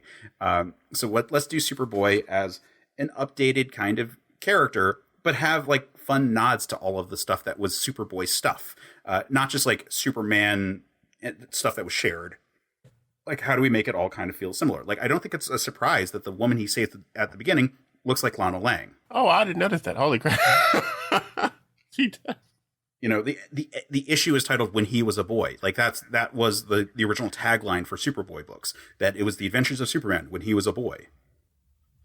Yeah, this one, I'll be honest, this is the one that I didn't like at first, but it grew the most on me towards the end of the trade. I love the art in this, the vibes. It's got, you're saying Silver Age. Like I think in my notes I wrote like Archie. Just in terms of like the G, the G shucks, like, you know, like it's just sort of like all the bouncing around, all the horniness and all that jazz. And this was like this towards the end of this has like my favorite drawing in the entire trade. And it's so fun. It's such a fun, especially like given how grim dark, the other three books are, not to mention even like the Bloodline stuff. This is a blast. I really like this one. Yeah, I think Grummett, like, in general, he has a very clean style. I think he has, like, a Kurt Swan kind of thing going for him. Yeah. So I think it's really appropriate that he's doing Superboy. Like, I think it's the right look for that character in general. And, like, I love the notes about, like, the design stuff. But, you know, again, jackets were cool, and I like the pants design. Like, I think it's a pretty effective update with then just excessive belts. Absolutely. Yeah, I honestly, like, I think you could kill the belts and give him more of, like, a Superman-y sort of belt, boot sort of thing, and I think this would work today. I think it's great. Yeah, like his updated look that they gave him later in the series, I think they went a little too hard on some details, but it was basically just like doubling down on like the red and the blue with fewer belts, and then his jacket was like red and blue in design, and I thought that was just like pretty close to perfect. But it's great here, and I like a lot of the details. I like subtle details, like the shoulder design to his costume. He's got this like black upper part of his outfit. Looks rather similar to Guardian. Yeah. So I wonder if there's like elements going on with the Cadmus design for things. Yeah. Yeah, I really like that. Yeah, really. The work here is so good, so clean, and so good. There's some subtle stuff with his TK, I think, in like that first shot of him picking up a woman. Like he's able to just like hoist her up, like by her ass cheek, but he's just like one-handed, and it's fine because he's not actually like lifting her up. He is using telekinesis to levitate her by maintaining contact. Right. There's a couple of points where he has like casual uses of super strength that wouldn't work because of physics if it was actual super strength, but it works just fine because it's telekinesis. So that's one spot. Later when he like picks up Jimmy Olsen, he's able to like hoist him over his head and then like upside down, and like it, like that shirt would have ripped and that person probably would have he's holding fallen him by his shirt right here. Right. It's all these things that like real super strength wouldn't work that way. Yeah, absolutely. But we also get other like Silver Age throwbacks because we get Bibbo in his quest to like bring food to like the homeless, which I really like that bit. There's an element of like okay, Suicide Slums is entirely occupied by like what look like fairly like well-off white people, because like it's a little censored. It's a little like like it's Man of Silver Steel Age, where they're like right. Exactly, it's Silver Age, right? Yes. Like so, even like the people down on their lucks, down on their luck, look pretty clean shaven and all that. Mm-hmm. And then he saves some puppies, a sack of puppies. Yeah, literally saves puppies. Puppies. Perfect. He's perfect. Yeah, like so this woman didn't realize like they have no food, and I get like being poor and not having food, but like it's weird that it's like, oh, Bibbo's showing up, she has food, like bring food to this community. She's like, better kill these dogs. I know that's a real thing that has happened plenty of times in the world. It is just like the specific circumstances. They're not like cut off or anything. Like it's, but I get it. And then he jumps into the water when she realizes, oh, like I didn't realize food was coming. I wanted to spare these little puppies, so I threw them in the water so they die a quick death.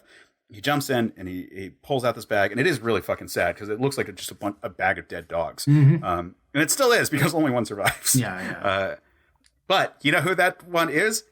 It's the post-crisis version of Crypto. Oh my god! Really? Good grief! So he's not a super dog; it's just a dog. And the dog here, who will get named in the second issue, but is going to be, well, he's named Krypton here, but he becomes Crypto with the name tag. Has a 6-character limit, which I think is just a great detail. This whole book in general is like more cheeky and fun than the others. Like it's a younger oriented book. It's supposed to be like, adventures and he's like cool in 90s, but it's, lower stakes in general. Right. Absolutely.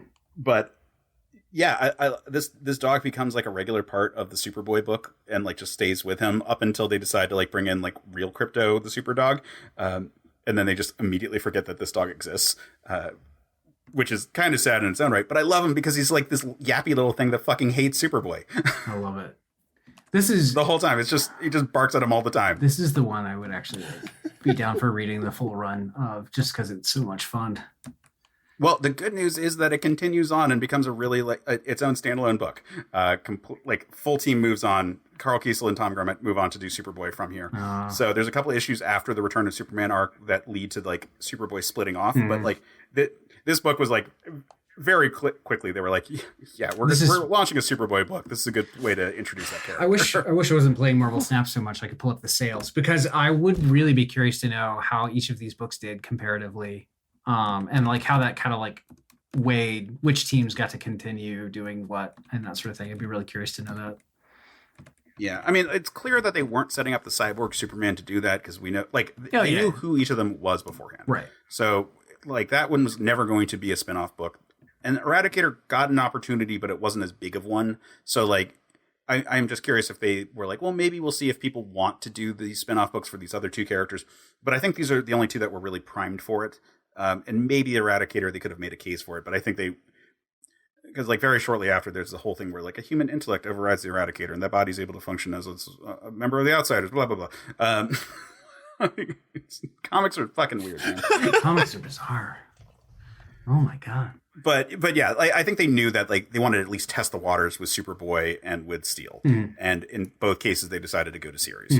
It's good. Did Simonson and Bogdanovich, I forget his name. Did they get to Bogdanovich did not continue on to the main series, because it's actually Chris Batista, who we've had on the show, really, who would go on to cool. do those first couple of issues. Oh my god. I don't remember if it was Louis Simonson or not. I'd have to look. Gotcha. Okay, cool.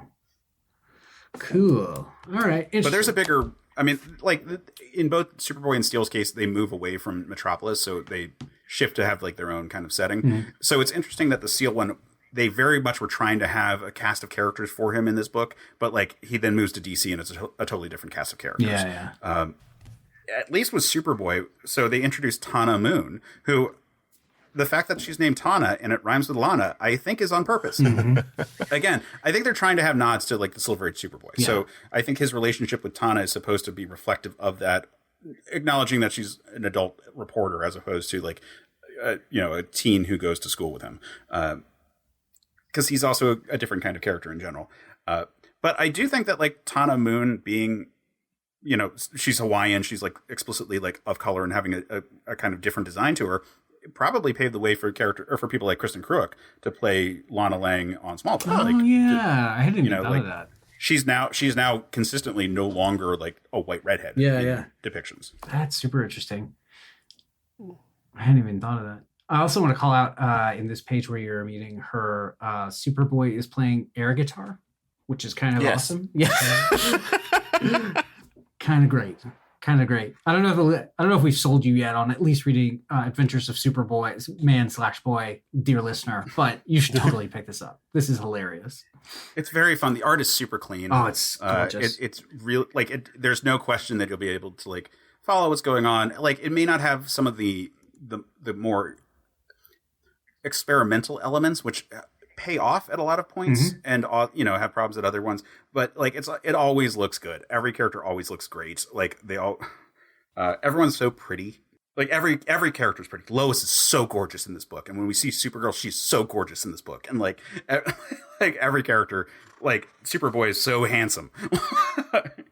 Yeah, everyone. This is, I mean, it's Silver Age. It's like you're saying, right? Like it's Silver Age. It's kind of, everyone's got that squeaky clean, kind of like beautiful I always think of kind of Kirby, right? Like everyone, it doesn't look like Kirby, but it does remind me of Kirby in that like everyone's got these like all the men have lantern jaws and all of the women, it's a Lake Wobegon style sort of thing. Everyone just looks great. But so he links up with GBS, which at this point is being run by Vincent Edge, the father of Morgan Edge, and yada yada yada. Like they decide they're going to start staging events for Superboy to like go interfere with, or like villain situations.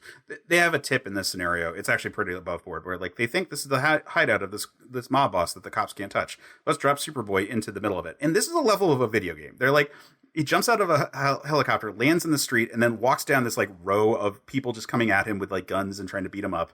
And it's just a level from a video game. Like this, like, like it's. I can't say more. Like it's just that. I mean, yeah. I mean, he's then explosions start happening because they had booby trapped. You get walls of it's fire. It's just a video game. Yeah, you get walls of fire. Like this feels like a Mario, like a Mario level, basically. Yeah. Now it's on the easy mode setting because the Guardian is actually taking out all the snipers. Which I like that they like set that part up. Also, when the walls of fire start erupting from the manhole covers, we get him getting burned, and that's nice because that's secretly one of his weaknesses, which is that he is telekinetic and can't stop like heat and stuff. Like he can prevent the air a little bit, but he has to like he's just not straight and vulnerable. Like physical stuff, he easily can reflect. It takes a lot more work to protect himself from energy attacks. But we do get a nice bit of an explosion where everything is where his jacket is destroyed, but he's fine, which I think is a nice detail. And he goes in and he takes out this criminal, and it's not a big deal. Like steel hand, whatever. It is fun when he grabs the guns and they explode because again, telekinetic. It's Superboy is not a tactical thinker. He's inexperienced. He is brash. He is supposed to be like this youthful energy, and I like every moment like continues to sell that character, and that kind of gets back to the old idea of Superboy having a learning curve, and in some cases being like a bit of a joker and a mischievous character who would do pranks because he could do superpower stuff, like things that you wouldn't expect Superman, who is everybody's dad, to do. Yeah, absolutely. Great shot of him standing on a helicopter, standing on the rail of the helicopter. This is just so much fun. This is the most fun, I think, of the books in this trade. Yeah, it's also the most fun like standalone issue. Like even though the Steel one is its own story, separate, its arc is like totally separate. The Eradicator one and the Cyborg one are both directly tied into like fallout from Superman's death, and this one barely cares. Yeah.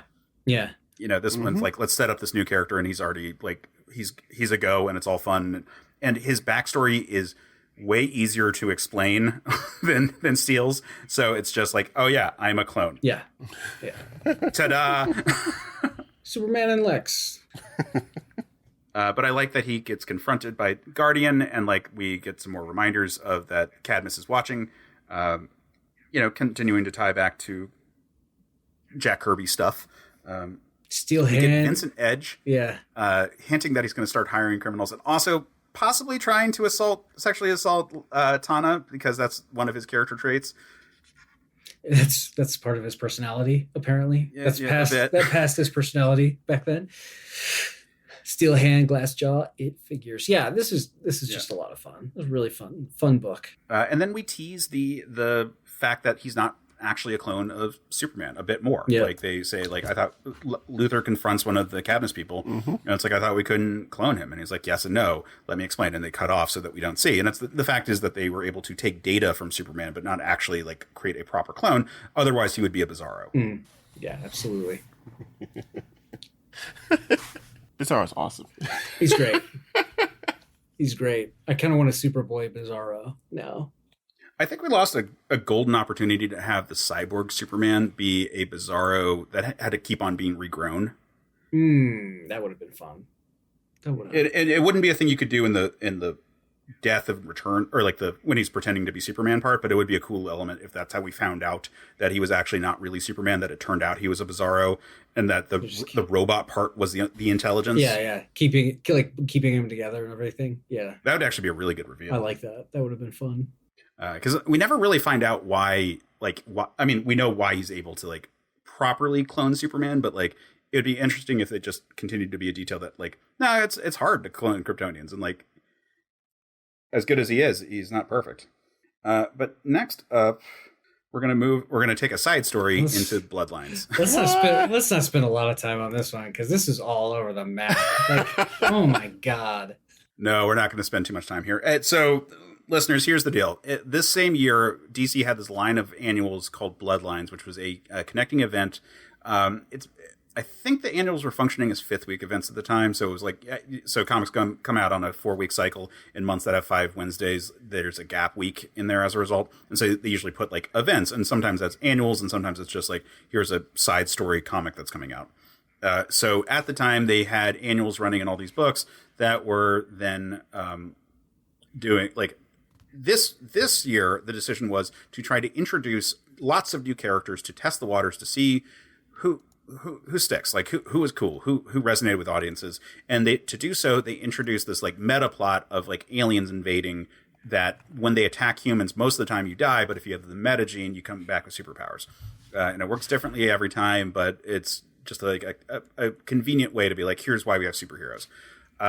The only character people actually care about that came from this is Hitman, the Garth Ennis character who has X-ray vision and telepathy. But that's because the book was good and it was good. Mm-hmm. Everyone else, no one gives a shit about. Like every now and then you'll see like loose cannon show up, or like Geist, but like no one really gives a shit about any of these guys. And like the one that shows up in Man of Steel, which I think they call Razor's Edge, is like terrible. He's like I enjoy moments in this book. Think of the worst version of Wolverine, and then 10x it, and that's what this character is. Like, it's even worse on the cover, where they give him this like this bodysuit that he doesn't have in the comics. Which doesn't happen. It's atrocious, and he's wearing like barbed wire, and he has blades just growing out of his body. It's so bad. It's so bad. I love the art for this. Like this is. It's kind of a weird thing, like very outlaw art-y sort of thing, or like much more like kind of in keeping with what you see in Vertigo at the time. Like specifically, like I'm thinking like Swamp Thing and Animal Man, and like there's just like the art in this is actually really interesting, and you've got like some weird body horror, like whenever the aliens are turning into aliens people. Look like, I mean, they look like the xenomorphs from the Alien series, but they're all like hulking masses. Yeah. Which is really cool, and they're company wide. Like they encounter Batman, they encounter Green Lantern. Like every book has a crossover with these guys, like just completely across the board. Yeah, and it's like the same 6 of them. So like they all like escape, and then at the end, like the last annual, and I can't remember which book had the last annual. Like the DC heroes round up to like face off against these aliens as they try to do something with all the spinal fluid from people they drain. It doesn't really matter. It's so bizarre. Like I just like the art to me was really interesting, and I liked seeing like just kind of like some gory, like they're stacking up the bodies here. Yeah. But my God, this is the worst character ever created. Like it was, he's so bad. Yeah. So the things I like about this issue, I like that we get just another adventure with Steel, with his like neighborhood and knowing all the people around. And they talk about the collateral damage of the gang war from before. I think that's all great. It's like nice just spending time with John Henry Irons, who is a good guy. And we don't get that much time where he's with this like particular neighborhood that he's living in, you know, because he moves to DC when he gets his own series. And like it's just kind of fun having this like period of the character. I think that's good. That's the main part. I like in the fight when they have the team up element of like, all right, your blades can cut it, but they can't go deep, and my rivets can hit it really hard, but they can't pierce it. So they start doing team attacks of like throw like Razor's Edge or whatever starts throwing his blades, and then Steel fires his rivets behind it. I enjoy that as like a just kind of a cool moment of like you got a blade and then like a hammer driving it in. Teamwork moves are always fun with Superman. Exactly. Like it's the fastball special. I do like that part of it. I love the just kind of like the everyday moments, right? Like he's pumping out this Iron Factory piece right here, right? Where he's like, he's got, I'm pretty sure that looks like 150 pounds on one arm. So like, that looks like a 45, a 25, and then a 10, and then a 5. So like whatever that is, and then on either side of that. So amazing, like just really good stuff. Love the art here and like all this stuff in these different pieces. But yeah, man. And I agree. Like watching them team up is fine, but Razor's Edge is a hilarious. It's so bad it's good almost. Like I'd pay money to see like a Corbin 80s movie starring him. Is how bad he is. Right.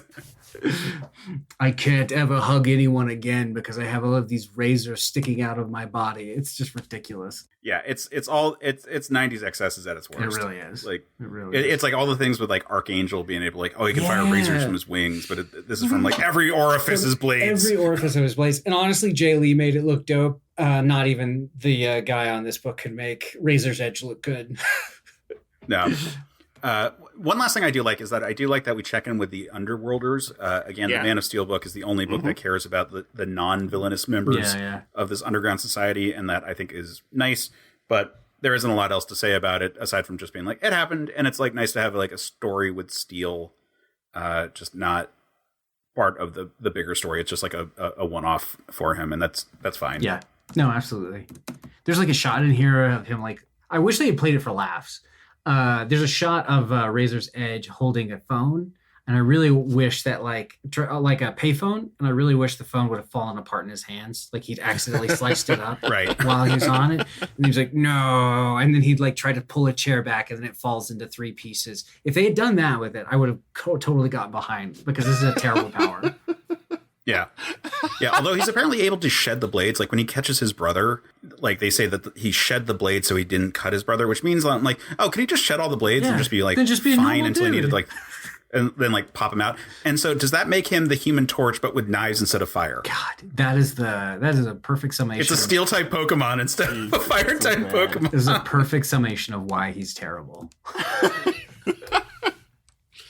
Gosh, it's so bad. So next up, we're back at Action Comics, and we are talking about, we're introduced to Guy Gardner reading articles about Superman. Love this. And this is fun because, well, first off, we're reminded that Guy Gardner sucks. Like, he just, like, reads newspapers off the newsstand and then, like, drops them on the roof. Like, he's, like, floating. And I admit, like, it's kind of badass that he's like hanging out on like a lounge chair in the air reading stuff. Like that is fun. It's a good use of a Green Lantern ring or a Yellow Lantern ring, because at the time he has Sinestro's ring, because comics are weird. At the time he'd been kicked out of the Green Lantern Corps. But he's just a dick to the average like newsstand owner, which like has to be also like, hey kids, don't just like read the newsstand stuff and then not like buy the comics. A problem that existed then and now is like all the digital piracy stuff of today. Like, you know, same shit. But he's just a dick, and he's like, I'm going to go take on these other Supermen because they're not real. Like Superman, like was a guy I didn't like, but you know what? He fought Doomsday. Dang it, I respected him. Yeah, exactly. Like he had fully come to respect Superman. I respect you. Yeah. Yeah, he also they I don't think they put any except for that one frame of him. The Justice League getting their ass kicked by Doomsday. There's that one frame. I was expecting to see a lot more because that beating was. So I did go check out the issue of Justice League that happens right after Death of Superman, since we recorded last time, and it is a lot of them, and especially Guy being like, "Man, we got our asses kicked," and like thinking back on it. Like, it keeps cutting to each different Justice Leaguer being like, man, we got our asses kicked. That was real bad. And, like, flashback to the fight. Wait, man, we got our asses kicked. Flashback to the fight. Like, it was really bad.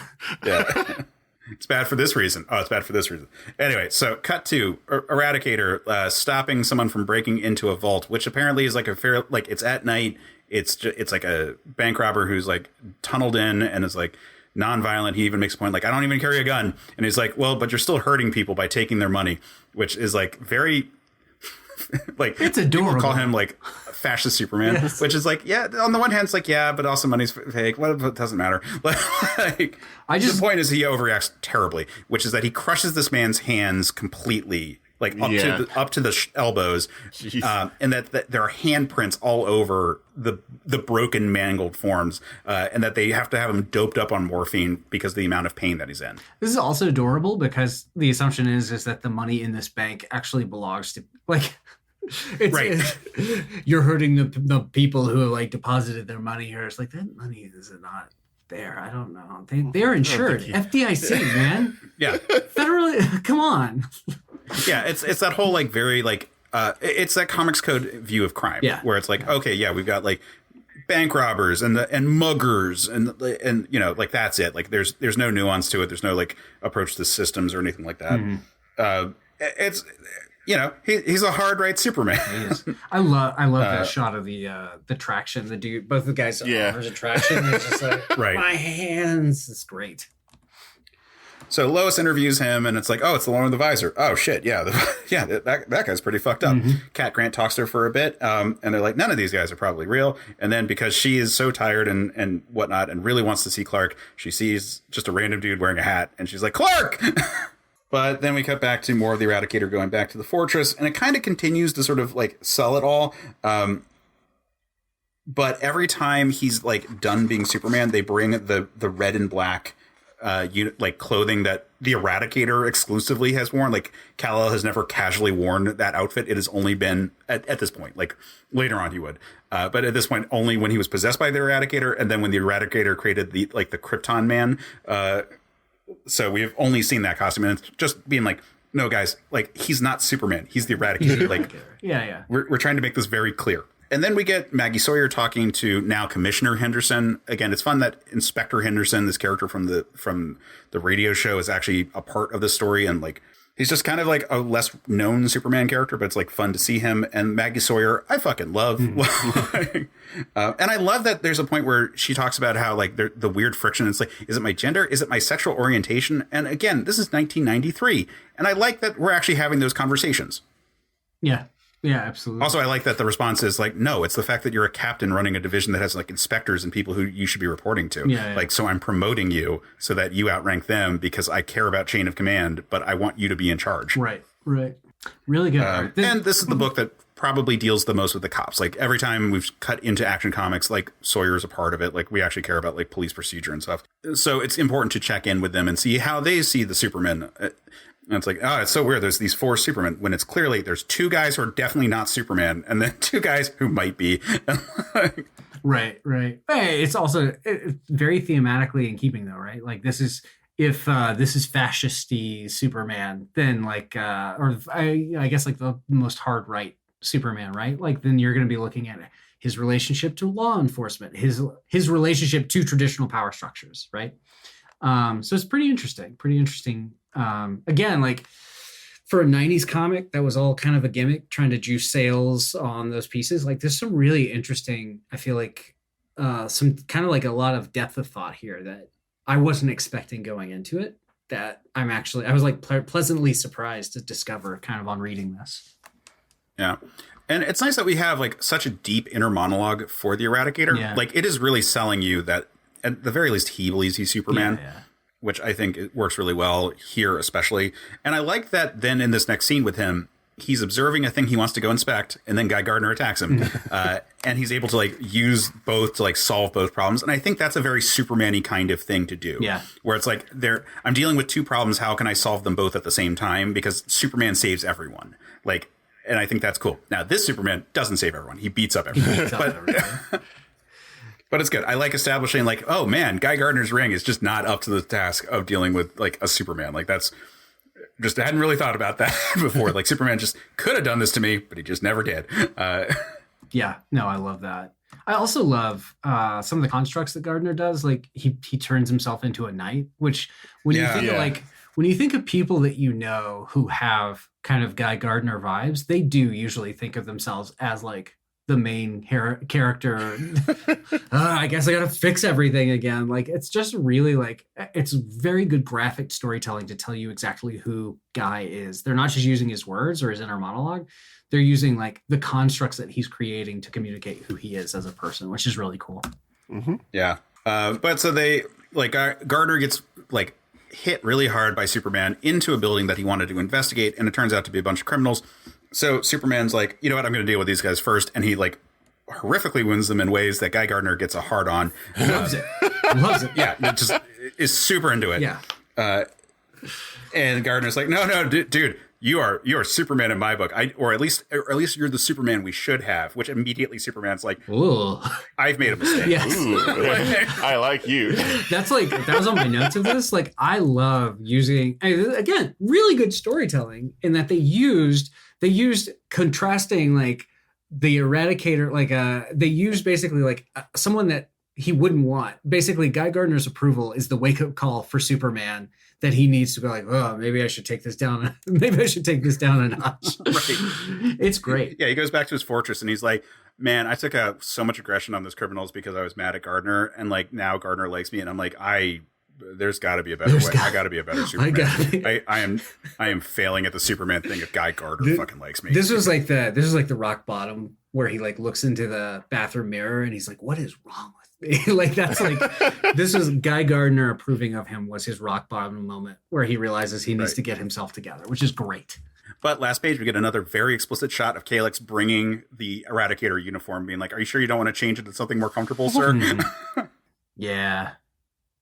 All right, so next up we get, like, again, really LA Riots vibes going on here. Yeah. With, like, these gang guys, like, chasing down the Man of Steel with, like, they've got a dude, like, videotaping them to put out, like, video, like... I don't know, man. Like put out videos like talking about how badass they are. That might have been a thing. I believe it was a thing. You could certainly see it being a social media thing now. So I'm not like surprised at it all. But it was just like, oh yeah, fuck, man. Like we're gonna do a Superman book dealing with like gang violence in the United States in the early '90s, which is like good, yeah. But again, it's just two white people doing it, and so it's like not as effective as like Icon. Yeah, you know, like in terms of like what book is doing this.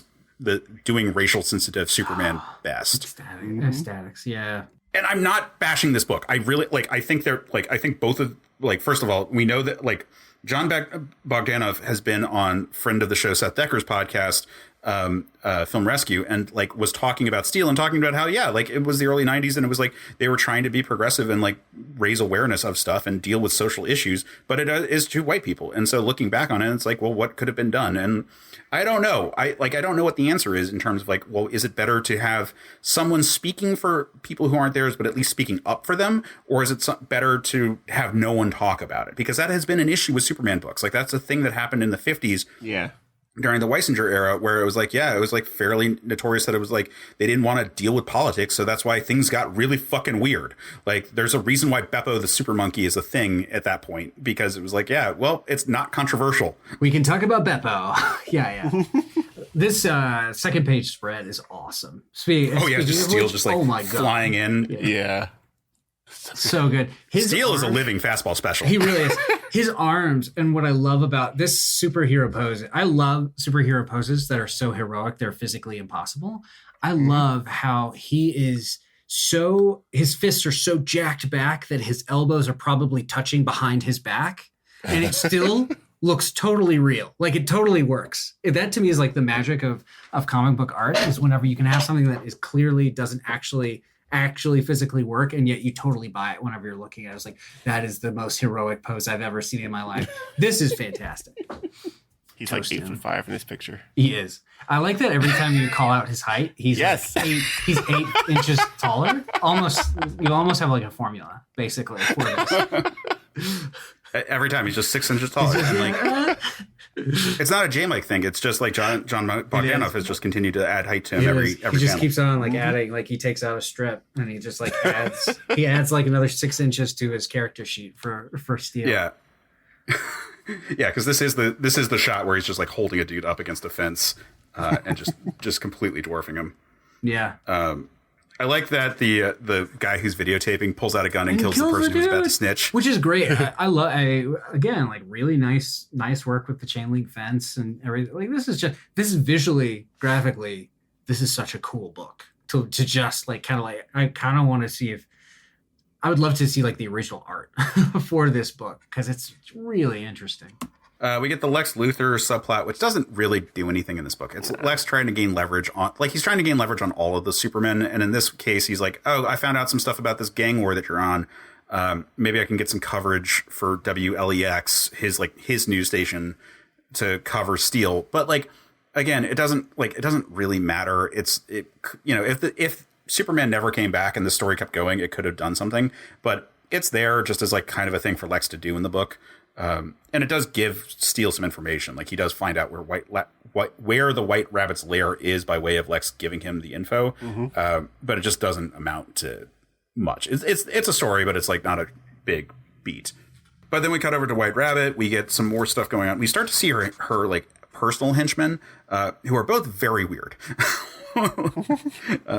There are these two very large dudes. One who's like a hacker and looks like the mutant lord from Dark Knight Returns, named Digit. Anyway, then she's got this like giant, like heftier guy with glasses who seems to be not all there, and very supplicating towards her. He'll pop up later, but just a weird personal bodyguards for her.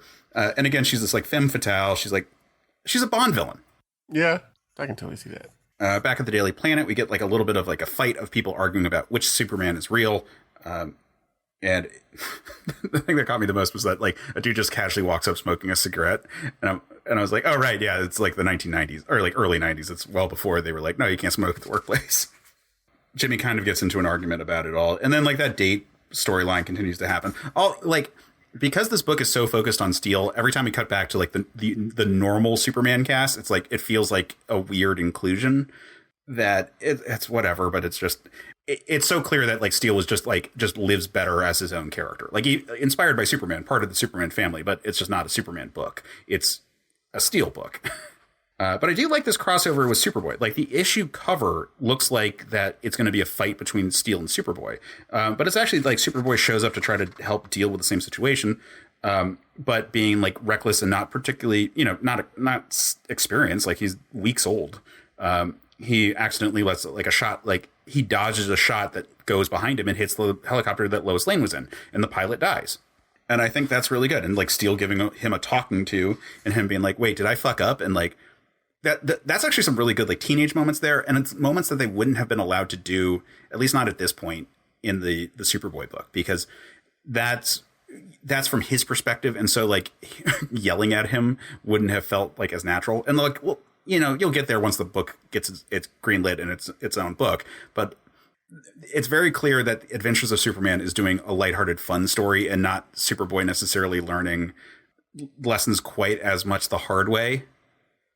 Like having blood on his hands is not a thing they wanted to do. But in this book, he does.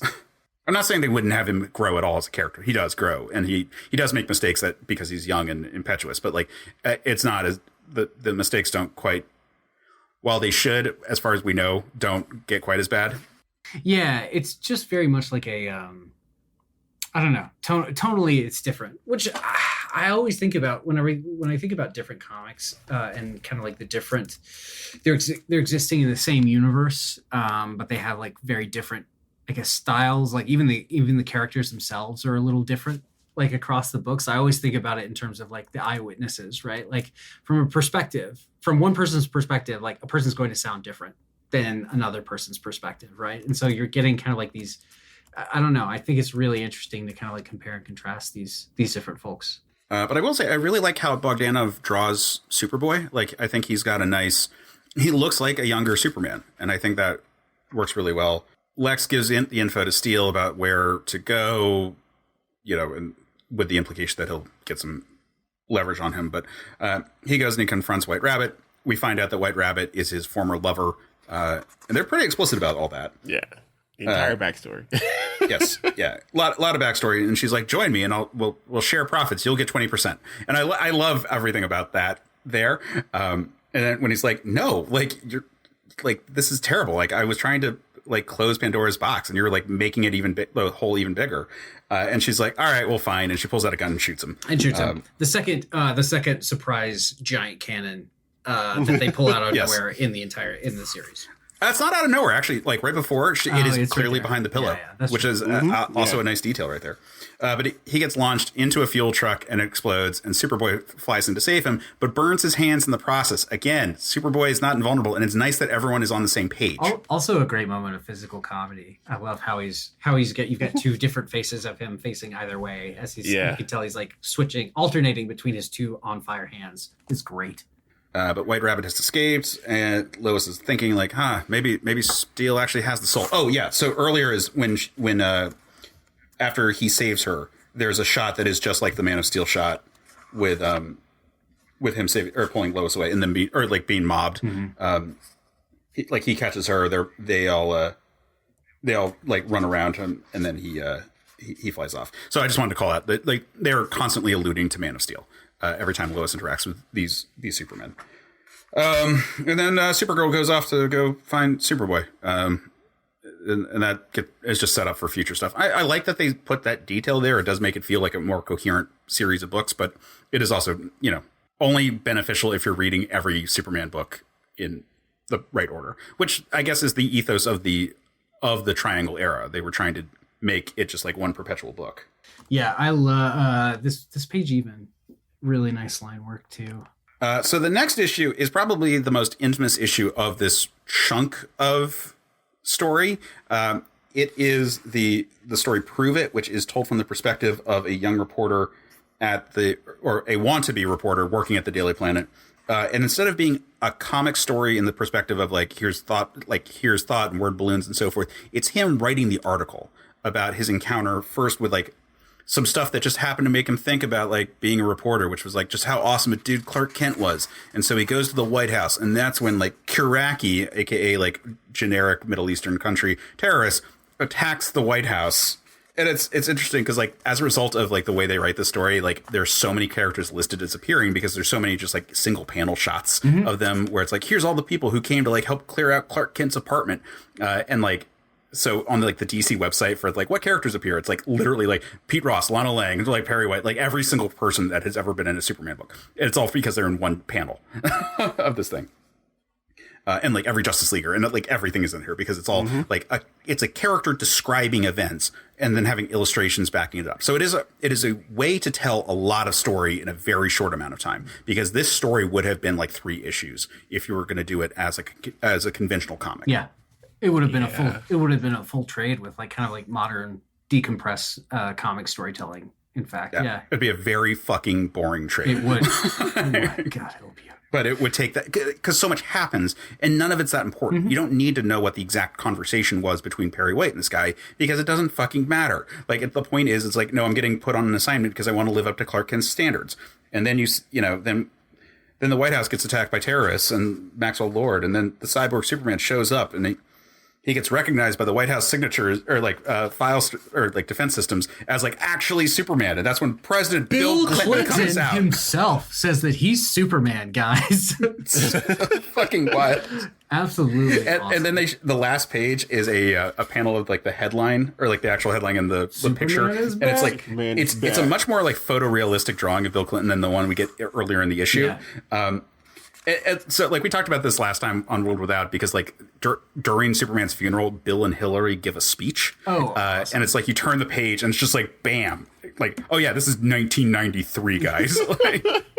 This is so. I'll be honest. I loved this issue. It's really interesting. I don't know if the words worked for me as well as it did, but it almost doesn't need it. Right? If you completely ignored what was being written and just kind of read the story, as the images being depicted, it all clocks. It all makes sense, right? You have his friends moving, you have people moving Clark's stuff out, you have him talking, you have the main reporter approaching Perry White, you've got them kind of you see he's angry. This is there's a series of comics that came out right after 9/11 called Enough Said, I think is the Enough Said issues. Yeah, which to me is Marvel. Every issue for Marvel that month had no dialogue. And I think there's I can't remember who said it, but someone basically said if you want to know if the artist is doing a good job, can you tell what the story is if you removed all the words? If you didn't read the words, if you just looked at what was happening. That's kind of how you can tell whether or not an artist is properly kind of communicating the story. It's also kind of reflects back on the writer as well. Are they showing more than they're telling, etc. And I think this is a really interesting way to tell, like you were saying, 3 issues worth of stories in a single 24 issue format. There's some really cool juxtapositions of images between him walking down the street and thinking about the 4 different Superman. You've got guys pouring out of a van. I wonder if there's a It's just really interesting. I really enjoyed this issue. And some like repeated frames as well to like emphasize character faces. Like that one like lead terrorist who looks just like Saddam Hussein. Is like very like they show that same shot of him holding a gun multiple times because they're trying to convey like this is like the takeaway image for it. You know, you're kind of building the news story as you go. Like arguably this is like if you were to do like in like a magazine more than a newspaper, but like do a news story about this all the images you would have put in there. And it's a really compelling, like, I agree, like, in terms of visual storytelling, it is a tour de force by Dan Jurgens. Yeah, it really is. There's also, you had mentioned, you'd referenced Dark Knight Returns earlier. I can't remember about I talked, the one guy looks like the mutant leader. There's the video monitors of Superman all in black silhouette with his red eyes glowing. And he's basically like it's super compressed storytelling, except for these really key moments, right? Yeah. One of which is Superman approaching, and they're watching him approach on the monitors, and he's like a tiny little silhouetted dot, and then he gets closer and closer, and then you see his eyes, his red eye glowing and everything. Really, really good storytelling. That reminded me a lot of like the Talking Heads panels, repetition of panels in Miller. And you get the same thing like when his hand turns into a bazooka. It's just cool. It's great. Like to the point where I read this and thought to myself, like, how can I incorporate this into a comic at some point? Because this is just really interesting. Yeah, it certainly isn't a thing you can do every issue and have it still be considered like a normal comic book. Like because at that point it's like an illustrated or like a prose text with illustrations to supplement, which is cool. And I think that you should blur the lines more, but it is interesting to do it here. And it's like fun to have this moment. But one thing it does do is it keeps us away from having direct inner monologues of the cyborg Superman. And so it's an issue entirely from someone else's perspective. And as a result, we are not challenged to know more about this character. And so while I think that this is a really good way of setting up some stuff, including what happened to Clark Kent's job, because again, each one of these books takes away a thing of Superman and of Clark Kent. So he loses his job here because someone else takes it. While we're not moving his dead like the dead reporter's things out of his apartment, he takes his job, right, which is kind of awesome. And we find out what happens to the apartment next, but or not immediately next in this order, but very shortly. But we keep some distance from the cyborg Superman. And like, I think that any reader who was actively wondering if any of these four should probably be like, oh no, now we can kind of like Bill Clinton told me either say for a fact that this isn't, or say for a fact that this is, because they're not letting us like get confirmation and they're trying to keep it a mystery. And it's one or the other, because like, we're just not able to like get more info about this character because he's not the perspective. And I think there's a good place for those kind of Superman stories. I like Superman stories where we see how people see Superman. But again, in terms of like who's the real Superman of these four, like it's really only between two. And at this point, we have seen way more evidence that it's the Eradicator. All right, we got 2 issues left to go through. So, and one of them is, again, I don't even know if it's worth it's worth covering. All right, so we're back for Bloodlines annuals, and so this is actually the only one I hadn't read before. I just never got a hold of this copy, like the Superman Bloodlines annual. Yeah. And it actually continues the story more than I thought. So the character in it is Sasha Green, who was murdered in the previous arc of Superman stuff. Yeah. So I appreciated that we picked that up there. So she's a corpse that the vampires like drink from, and that revives her. And that's kind of cool. Mm-hmm. I remember that this like comes to a head, but I don't remember how it all plays out. But clearly she's back alive and she's able to steal people's memories. So I have 2 notes for this. The first one is about the artist, which we can talk about. The second note is that this is it's essentially like it's like Memento mixed up with like what was it? It was like Memento mixed up with some other thing. It's just really interesting kind of Quantum Leap. It's like Memento plus Quantum Leap. Yeah. It's kind of like how is the dynamic here where she's like, she touches them, she gets their memories. That's actually pretty interesting concept. Did this character continue on, or was this just kind of like tying off? I think she does effectively, but I don't know how much she's used. Okay. But she does, at least because Sasha Green's, like the whole murder of Sasha Green comes back as like a story point later. Mm-hmm. So this continues and like establishes she's still alive. And honestly, the thing I thought of was Rogue. Yeah. Yes. I can see But what if you're you only did the mind stuff Yeah, and yeah. not the power. So she copies or Parasite, but like she copies the memories of a person, and to a certain extent it overwrites the personality that she currently has. So she wakes up as Sasha with no personality because she's she actually died. So she's so traumatized that she's got none of it. So she imprints on this one person, then another person, and it keeps on going. And certain triggers will have different personalities emerge. And it seems that she has an ability to control people while she's actively linked with them, Yeah, which towards the I end find especially. interesting. Yeah. So that's all cool. I hate how much the cyborg Superman has an inner monologue in this. Like, it was one thing in that issue where he like digs up Doomsday, where like, well, yeah, Doomsday is a threat to anyone. Like, I understand. Like, if you want to. Again, this is getting back to like knowing the spoiler that it is Hank Henshaw. It is not actually Superman. Yes. Like this is issue. He feels just like Superman. It's just they don't trust him, and but his inner monologue just is Superman. And so I keep wondering, like, oh well, did he like? Is it a scenario where it's like the Skrull invasion for Secret Invasion, where like they have the memories of their like whoever they're emulating like imprinted over them so that no one can psychically scan them, which would make sense. But it's just like, again, it directly contradicts what we will find out. And while that's fine, I don't think they ever provide an explanation for it. And so it just feels like they're lying to the readers. Yeah. It's this is kind of like the one big hole in kind of like the I would consider pretty unique storytelling, airtight. Yeah, I think that the cyborg Superman, we should have had less. Like, we should never have had his inner monologue unless they were going to like directly address it. And this issue in general is just like, it feels like a waste aside from the fact that it is directly advancing a story plot. Mm. Yeah. But it's more bloodlines. It's not particularly interesting bloodlines. The Myriad both plays more of a part than some other characters, but like no one really cares that much about. It's not that exciting of a character. Nope.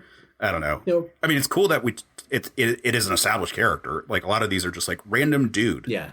Gain superpowers. Like now let's like follow him. And in this case, it's a character who had not only appeared, but was already, her death was like a plot that we were like following what was going to happen. Yep. So that was all cool. It was fun seeing like Lex Luthor trying to like continue to hide his dual identity, secretly being Lex Luthor, his own dad. Yeah. I got really excited whenever I opened this up because it's David Lapham who's on the art. Which if you haven't read Stray Bullets, he's a comic creator in his own right, a great writer who does like crime comics called Stray Bullets, and he's done some really good stuff with Bad Idea lately as well. And I really like his style of artwork. It's kind of like got a Hernandez brothers feel to it. Like it's like simplistic, but like has a lot of weight and a lot of like really interesting stuff. I got really excited when I saw his name on this. None of that is present in this issue. It's not. It's like kind of. He's like one of the few known quantities, and it was kind of a disappointing art side, and it was, yeah. I speed read through this one. It was pretty disappointing. I mean, I think that could be chalked up to being early in his career, and also just this is also maybe not the stuff that he early in his career. I don't know if this is really what he wanted to draw. Probably not. Like the cyborg Superman is probably not the type of character he was getting into comics to draw. Yeah, exactly. Although he's done some more sci-fi stuff with Bad Idea lately, and he did a great job. So he's definitely matured in this direction. But yeah, this is not his finest moment for an early, pretty killer comic creator. Yeah. So ultimately, this advances one story arc that is not really a big part of the death and return of Superman. It just happens to happen in the midst of it. And then it gives us some conflicting, contradictory information about the cyborg Superman. And yay, that I feel like that kind of sums up the value of this.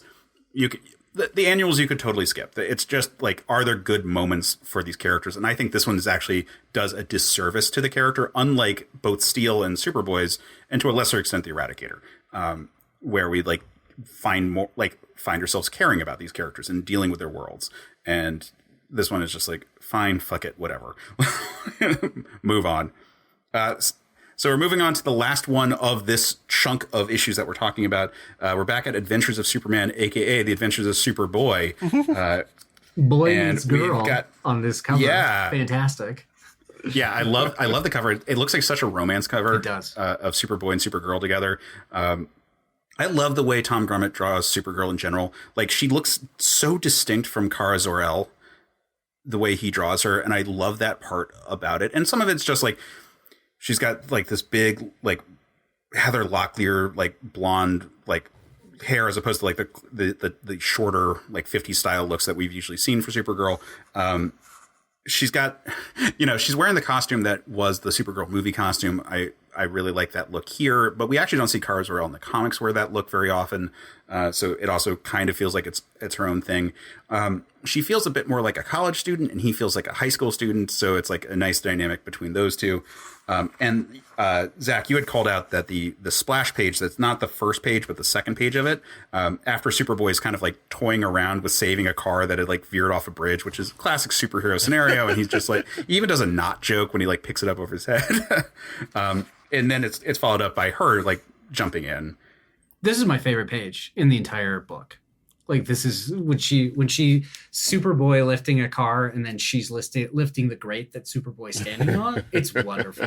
It really kind of underlines this to me is like the perfect encapsulation of these two issues. And I would hope like the rest of the series, like when I saw this page, I basically thought to myself, I'm reading the rest of this series. It's so good. Yeah, and I kind of like that we established that they're already very similar characters. Like, they are both artificial constructs.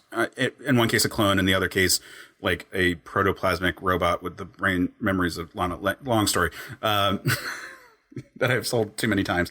But they're both like working for like corporations. Like, she's working for LexCorp and he's working for WGBS. They're both wearing earpieces at this point. Like, they have microphones on their faces.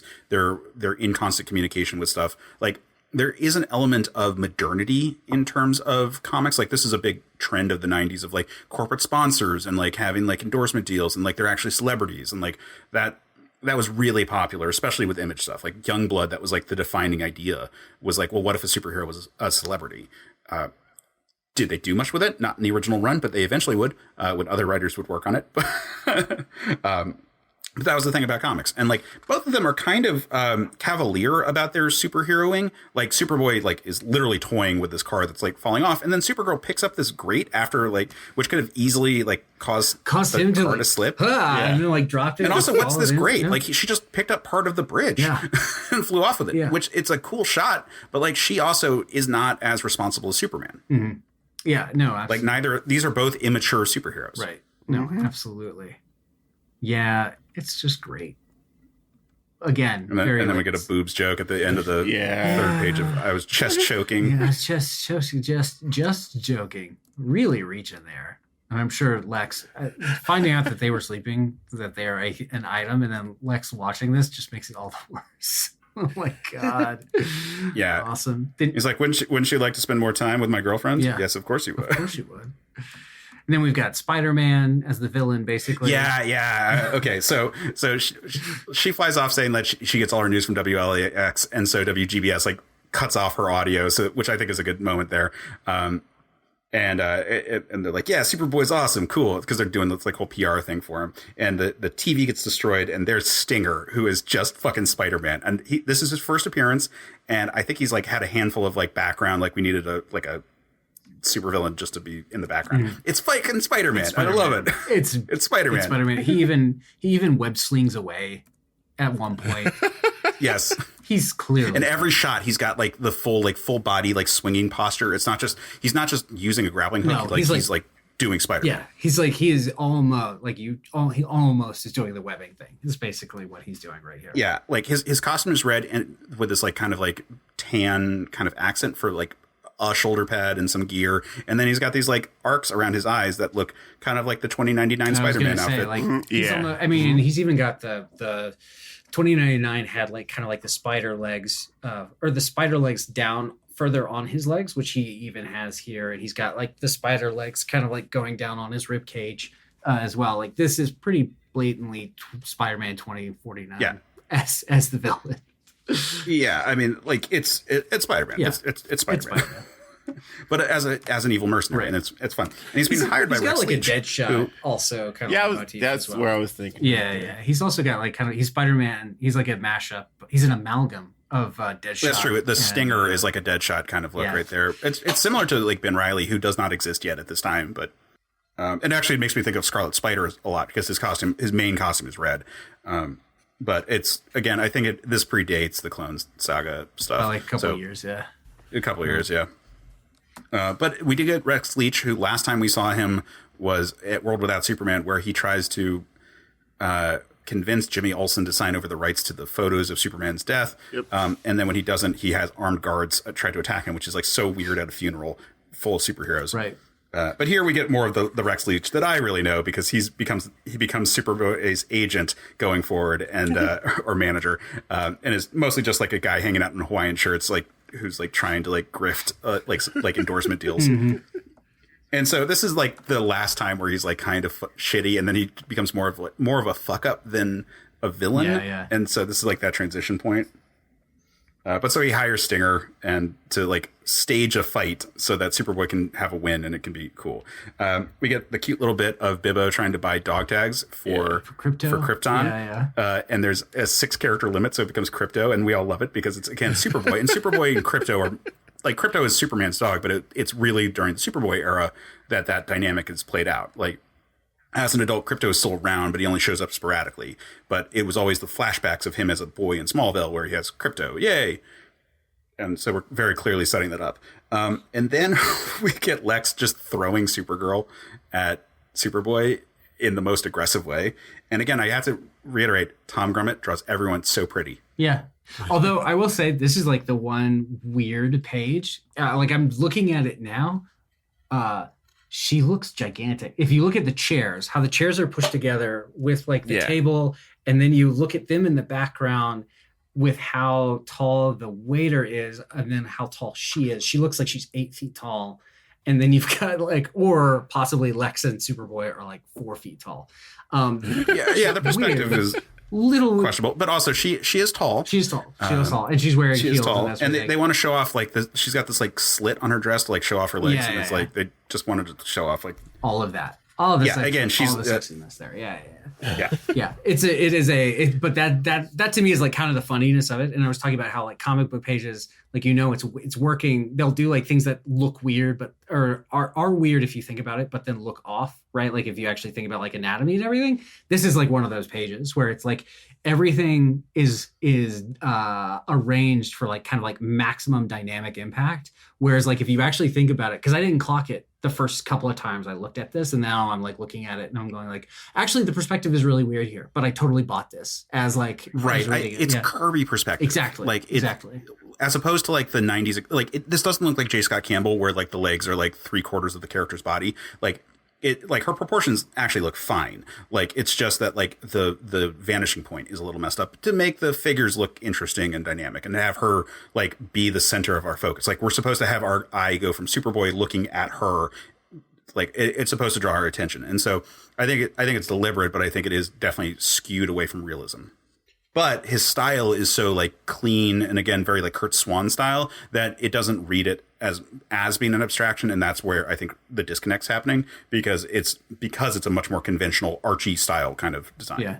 God, and that next page, he does such good work with their body language where you have Superboy just kind of like he is the teenager. So like he's even kind of like got that hungry teenager thing going where he's just like digging in, he's talking with his mouth full, etc. Lex is like constantly dabbing his mouth. He's like kind of like the professional one. And then she's like, you can see she's kind of like talking to both of them. Like she's looking left, she's looking right. Like this is fantastic acting like on the page that he's doing here. Yeah. With the sun setting behind them to show the passage of time, which is really good. So good. Oh, also the page before is where we had that moment of like Lex being like, we have more in common than you might think. And he said, what, you a clone too? And he goes, ha. And then like changes the subject. So good. So good. So that's good. I love that Lex like puts like the cell on Superboy, and Superboy has no ability to say no to these kind of things. And the only reason that Lex doesn't succeed here is he didn't have the contract right with him because he would have just won right at that moment. But Superboy, being an impulsive and horny teen, then goes off to like see the apartment that WGBS is setting up with him. And it's Clark Kent's apartment. And this is like, so Superboy takes the copyright for Superman and also Clark Kent's apartment. And I think it's so fucking funny. Yeah. Especially because a lot of it's by accident. Like, they don't know that Clark Kent is any connection to Superman. It's just like, oh, well, there's a lot of damage to buildings because of Doomsday's destruction. So when I saw that this apartment was free in the news because I read the article in the Superman issue about about Clark Kent's apartment being cleared out, I reached out and bought it. It's a competitive real estate market. When a vacancy opens up, even if it's dead Superman's apartment, you have to jump on it. And it totally worked out for him.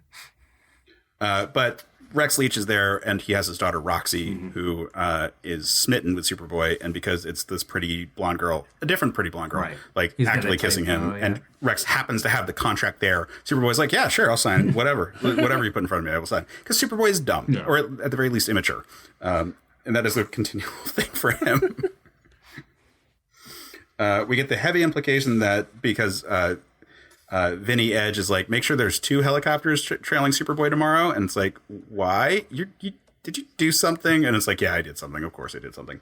So Superboy is like carrying a train because he's more powerful than a locomotive. And we just want to be heavy handed with all this shit. And he's thinking like, man, I fucked up. I told Lex I was going to sign, but then I signed with someone else. Like, it's a little like Entourage to a certain extent. Immature boys. Yeah. Immature horny boys, yeah. Right. Train explodes. Jack is wrecked up. He stops the train from hitting the ground and hitting anyone, and that's when he gets attacked by this like Spider-Man type character. And the thing I love is he directs the train into this like cleared out section of the park, and they're like, was that your X-ray vision? Was it your tactics like the way like Eradicator had 2 issues ago? It's like, would you believe dumb luck? Because he doesn't have any of those senses, but also he's just lucky as hell. And it's like, hey, look over there, that's the guy. And he's like, so Superboy takes off and he says, like, he's flying straight at the guy and he says, thanks, I won't be caught by surprise. Or I was caught by surprise before, but that won't happen again. And that's when he gets hit in the back by a guy he was flying into. And the gymnastics to make that happen are amazing, but I also just love it's like, yep, so this character is definitely a rogue. Exactly. And it just worked really well. It's just really funny. It also ends up looking very similar to the fight that happens in Marvel vs. DC between Spider-Man and Superboy, like weirdly ending with them like fighting on a rooftop with like a water tower being part of the fight. Like weird parallels, like that's several years later, and like I don't think it was on purpose, but it was just like, yeah, it's a convenient way to do this. Yeah, absolutely. Cut over to Bibbo's bar where a brawl breaks out because of different people thinking different Supermen are real, or the real Superman, including like getting into a politics conversation at one point. We think the country's divided now, man. It was so divided back in the 90s when we weren't sure which Superman was which. People got into fights. Cut back to the fight. Stinger does some really effective things like tying a line to Superboy and then attaching it to like the power grid of the city to like shock the shit out of him. Good stuff. Really good moments in general. I like that Lex thinking he's controlling the narrative and like is going to have Superboy as his, like has Supergirl, who's been standing right there but invisible, come out of being invisible to fight on command so that it can be like a triumphant moment as opposed to, like helping from at any point before. Right. He held back for maximum impact. And then you got Stinger bailing and blowing up. Yeah, because now it's like, oh shit, there's 2 of you. Right. My contract was 1. I really don't fucking care about either of you, but also like that kid just punched me. You just I'm not dealing with this shit. I'll get paid for this. Yeah. So he fires a bunch of shots at the bridge, and they're all explosive charges, and the issue ends with the bridge collapsing. And it's really nice here because like Tana was aware that was probably going to happen, like or rather that it probably was a staged fight, but like the collateral damage is really big, so she's got that weighing on her. Superboy is just casually a fuck up, so that's like kind of a fun detail. Supergirl's also kind of casually a fuck up too. It's nice. But it's a good cliffhanger. Like I like how the story ends with like, oh, there's all this damage and blah blah blah down here on the ground, but also in space there's a warship coming. Yeah, which felt like it was out of nowhere, but I wasn't sure if it was the Bloodlines thing or what it was. Oh well, yeah, because you were reading the blood. It's unconnected. This is the big story here, okay. Like getting to the actual like finale of this arc, but it's not connected to the Bloodline things. It's a different set of aliens. Oh God, good, awesome, and that's it. Yeah, the Supermen have effectively reigned Yeah, and have made a mess of a lot of things. They Like have. a lot, like this is the equivalent of the Brooklyn Bridge being destroyed. Right. Yeah. Yeah. Brooklyn Bridge is being destroyed. Like you've got two really immature superheroes getting more tangled up in their self-interest than like protecting the city. I think that's like kind of an interesting thing that you kind of see with the others as well, which is really just kind of like the gap between Superman as we know him and what these different superheroes are able to, the different flavors and kind of like where, like what's missing, I guess, like between those. Yeah, each one is like a facet of Superman, but missing something. You know, Steel is getting like it has the spirit of him, but he doesn't have the scope of powers and like the scope of impact. Like all he can deal with is like stuff on the ground. Superboy is obviously this immature. He's got power, but it's like he doesn't have like any of the cunning or anything like that. And then we get into like the more complex cases with the Eradicator and Cyborg, who both have a lethal quality to them and also the power, but then they don't have the human touchdowns. Like they don't have supporting cast, whereas both Superboy and Man of Steel do. They also don't have the shades. Yeah, that's true. Or the jacket. Those cool shades. I love those shades. I love that jacket. It's just too many belts, man. Like if that Never. It's terrible. It's It's like having too many zippers in the 90s. exactly. How else is his pants going to stay up, man? Exactly. Where you're going to put all that stuff you need. Exactly. You're going to put all your gadgets and stuff, man, okay? The keys to your car, keys to your apartment. Sorry, Clark Kent's apartment that you just stole. There's a lot. There's a lot going on. He's a guy on the go. But so that's kind of it's a big cliffhanger, but this is kind of like the end of part one. Like initially when DC collected the story, they also include the next section, which is actually the proper return of Superman. But this was our little time of 2 issues to each of them, just like operating on their own and us being like, all right, so what's going on with these books before it really comes together? Like we've seen overlap. Obviously, there was the encounter between Superboy and Steel, but it doesn't really, like, you wouldn't miss anything if you hadn't been reading Man of Steel, but you're reading Adventures of Superman, and you're like, what's going on with Superboy? Like, he met Steel, he got a talking to for not being good at his job. Like, we aren't getting into the real confrontations yet. We're not getting into, like, the actual, the bigger villain story that is happening in this all. And, the teasing is happening at the very end here. But yeah, so this was like some nice time with each of these Supermen, and where we got a chance to kind of feel them independent of everything and like get a sense of like what their stories are. And obviously the Eradicators feels more tied into the larger Death of Superman plot because it's more directly part of that story. Meanwhile, the characters who are definitely being like introduced to test the water to see how their series are going to do and get some publicity going for them are like, no, we're more independent characters who can live off on our own. But it's going to come all together because we're actually going to get the real Superman, and we're going to actually find out what the hell's going on here. And the story's going to become more of a weekly book that just happens to be with 4 different titles instead of, in this case, at the moment, it's 4 different books, each telling their own stories that have some overlap. So we'll be back next time to talk about the return of Superman, the comics part, because we're talking about all these, but next time we're talking about the comics, the return of Superman. But in the meantime, they should check out some other stuff that's going on in the world. Like, Zach, you've got some stuff going on, and you should give some plugs. Yeah, I will. Thanks. Yeah. I don't know when this is coming out, but yeah, the big comic book series that I've been working on, Abducted. It's like Stranger Things meets like a Coen Brothers movie. It's kind of like how we've been pitching it, but we started in 2018. It wrapped up in 2021. We're actually finally getting to the Kickstarter for the trade paperback for the collected edition. So I think that's like the really big thing that folks are interested to see. The stuff that I work on, definitely check that out. You can either go to abductedthecomic.com or jredcomics.com. And either one will redirect to the Kickstarter, but that is launching on January 24th. So that's the big thing that we're working on right now. Yeah, so that'll be starting shortly after this episode. Oh, cool. So nice.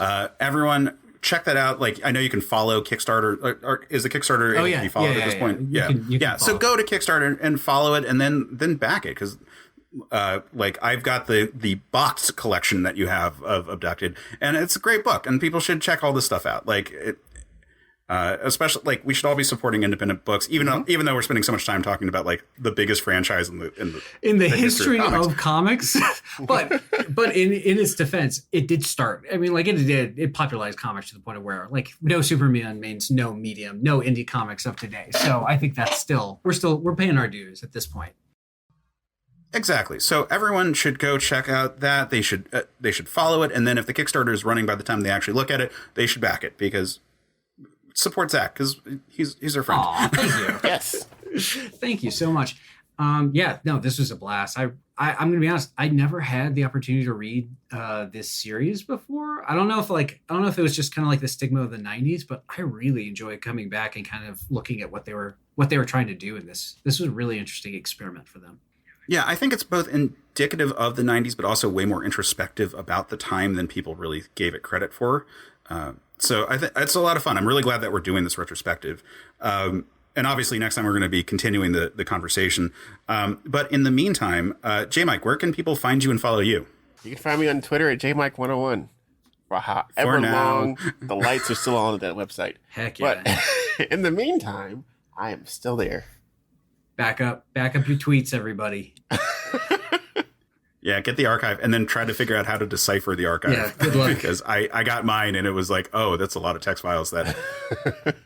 What is this? Yeah. Yeah, no, it is hard to decipher, but do that.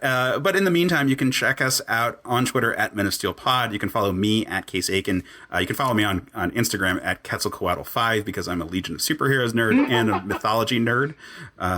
So you can check all that out, or you can just go to certainpov.com where there's a link to our Discord server where you can interact with us directly. We've got a lot of great new shows that have come on board, and they're all interacting. We got Jukebox Vertigo recently, which is a music show where Keith and Josue each week talk about, they put together a new playlist on Spotify based on a specific theme, and then each week they do a listening session on Twitch. So check that one out. It's a lot of fun. And it's created a lot of music discussion on our Discord. So even if you're not a podcast person, well, I don't know if you're not a podcast person while you're listening to this, but but if you're a music person, it's a lot of fun. If this was your first podcast ever, oh my God. Yeah, what a podcast to jump in on. But check that out. It's created a lot of great discussion on our Discord, and they just do a great job with all that. So I do want to give a shout out to them specifically. But we'll be back next time with the actual return of Superman as we continue this retrospective on the Death and Return cycle. But until then, stay super, man. Men of Steel is a Certain POV production. Our hosts are J. Mike Folsom and Case Aiken. The show is edited by Matt Storm. Our logo is by Chris Batista. Episode art is by Case Aiken. And our theme is by Geoff Moon. Yeah, it's weird. It was like this was a thing in comics too, just across the board, because I think the same year Marvel did something like this because they had a bunch of annuals. I had like one or two of them, but I don't think there was like a story. It was just like we're introducing a new character in each of these annuals. And then like they would do like other like fifth week type events like Dead Earth a couple years later or like just like company-wide Elseworlds. Just things to sort of stir it up each year. Gotcha. But this year was Bloodlines, and it's it gave us Hitman, a thing that consciously at every point shits on the concept of superheroes. Yeah, I mean, honestly, like it was all worth it, frankly. I didn't realize that's where it came from. That's awesome. It's worth the trade. Yeah, seriously. Worth the price of admission. Okay, cool. Video games are a unique medium. They can tell stories. Immerse us in strange, fantastic worlds. Blur the very boundaries of our reality. But at the end of the day, video games are fun. Whatever fun is to you. I'm Geoff Moonen. And I am Matt, a.k.a. Stormageddon. And on Fun and Games, we talk about the history, trends, and community of video games. It's a celebration of all the games we play and all the fun we find within them. And there's so many more games out there. So we hope you'll share in that conversation with us. Fun and Games podcast with Matt and Geoff. Find us on certainpov.com or wherever you get your podcasts. And happy gaming. CPOV. CertainPOV.com.